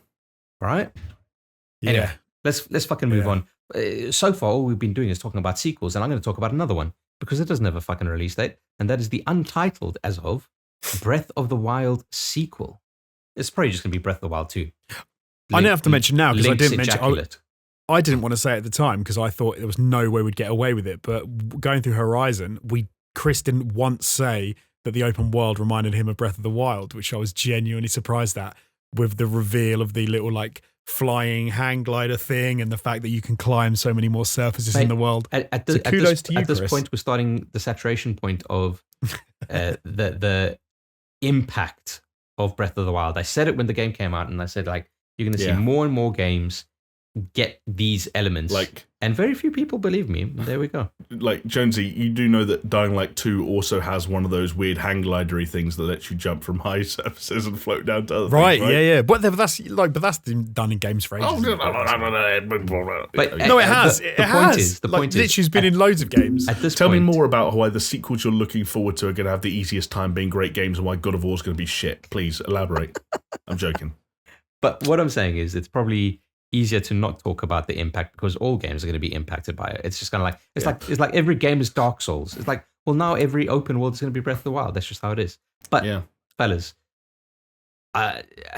we don't know much about this game. We don't even know if it's coming out this year, but we assume it is. I think it has been targeted to do so. I'm going to go out on a limb here and say that this one in particular is not going to be better than the original. I can see that. Yeah. I think the joke we just made is the question, right? Which is, in a world where everything is inspired by Breath of the Wild, what does Breath of the Wild do? Yeah, I think it'll be cool, and I think they'll come up with a lot of interesting ideas. But it's almost what Jonesy said about God of War Ragnarok, where they've just introduced this new thing with this all these fucking amazing things, but it's almost like way more than that because it's less about the world and more about the mechanics and everything.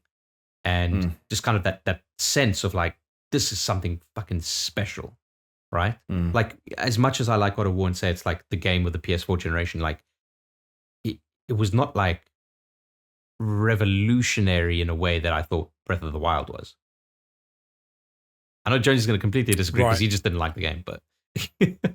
I didn't mind it. I thought it was pretty good. Yeah, I just think it's like, I don't know. Obviously, there's things you can improve from Breath of the Wild, sure, but like those are few and far between to kind of justify a sequel. They're going to change up a lot of stuff, especially from what we've been seeing on the trailer in terms of like, his fucking glowing head and all the supposed leaks about like time impact, etc. Like, it's going to be interesting. It's going to be very interesting. I'm like more hopeful, I think, than you are with Breath of the Wild. Like, God, we're all over the place in this. Well, do you know what it is with Breath of the Wild? Like, I thought Breath of the Wild was overrated. Like I've said that numerous times. Like I think it was kind of overrated. But I think that they could take that world and do some really cool stuff with it. And I think they've given themselves a potential to do that with the world that they had.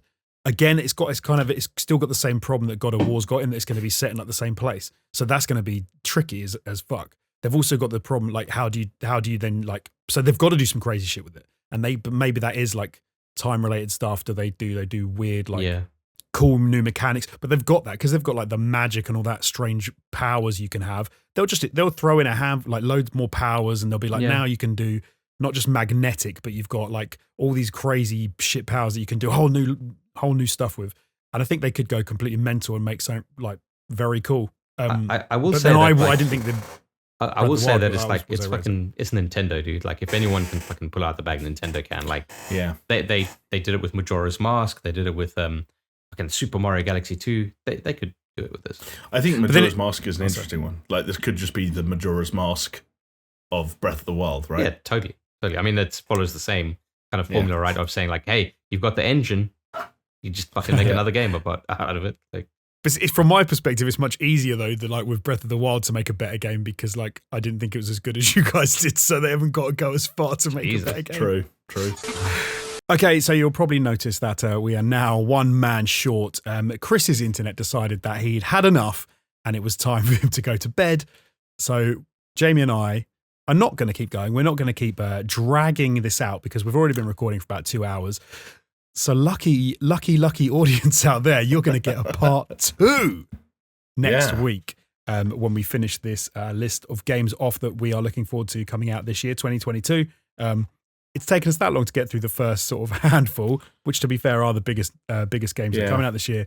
So we thought that's the best way to do it, Jamie. So I think we could be happy with what we've accomplished today. We took off some heavy hitters. We struck them from the list. And look, I'll put it this way, Jonesy. I've got more to say about God of War Ragnarok than I do about Crossfire X. So yes, we can start rattling next week. Yeah, we'll rattle through all the other games that are coming out. And what will be exciting next week is actually a couple of these games will, I think, have already released. We'll be recording, I think, as Dying Light 2 releases in real time, I think, if I'm not mistaken. Yes, I think we will. Dying Light 2 will go live as we are recording, based on our usual recording times. So if I'm not here next week, you'll know it's because I managed to get an early copy of Dying Light 2 and I'm off playing the game. Or better yet, if it's your internet that mysteriously goes off and it just so happens that happens at 12 a.m. local time on the 4th of February. We've lost him. Where did he go? What's that thing where you like get a razor and like, oh no, Ray, my Jonesy, please, connection. no, don't do it. I don't know what you're going to do with that razor. Just, you've got lots to live for, okay?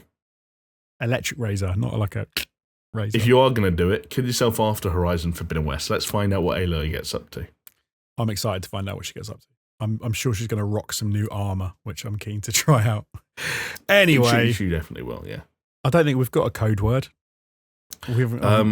Have we got any? Oh no, yeah, we have. Gelded. Oh yeah, because we still got to get it trending, right? Get in the chat. Who do you think is a geld? There you go. Are we just going with geld, or was it geldling? Was that gelding? Gelding, a gelding, Geldings, or a geld? Yeah. Okay. You get. I like the idea of so and so such a geld. Yeah. Or Chris's internet is a real geld. Chris's internet is a geld indeed. But thank you so much for joining us for this part 1 of the games that we're looking forward to in 2022. You can join our Patreon and you can get onto the Discord for as little as $2 a month. Go over to patreon.com/SuperShow. We are also on YouTube and Twitter at SuperShow Pod. You can reach out to us there. And we're on all of the biggest and the best podcasting platforms, as well as some of the smaller and crapper ones, because I think we're on pretty much all of them. Yeah, pretty much. So you can find us nearly anywhere. Stop along and say hi. Leave a comment below the video. Don't forget to like, comment, and subscribe. It does wonders for the algorithm. And with that, we will see you next week for part 2. Thank you and goodbye. Bye.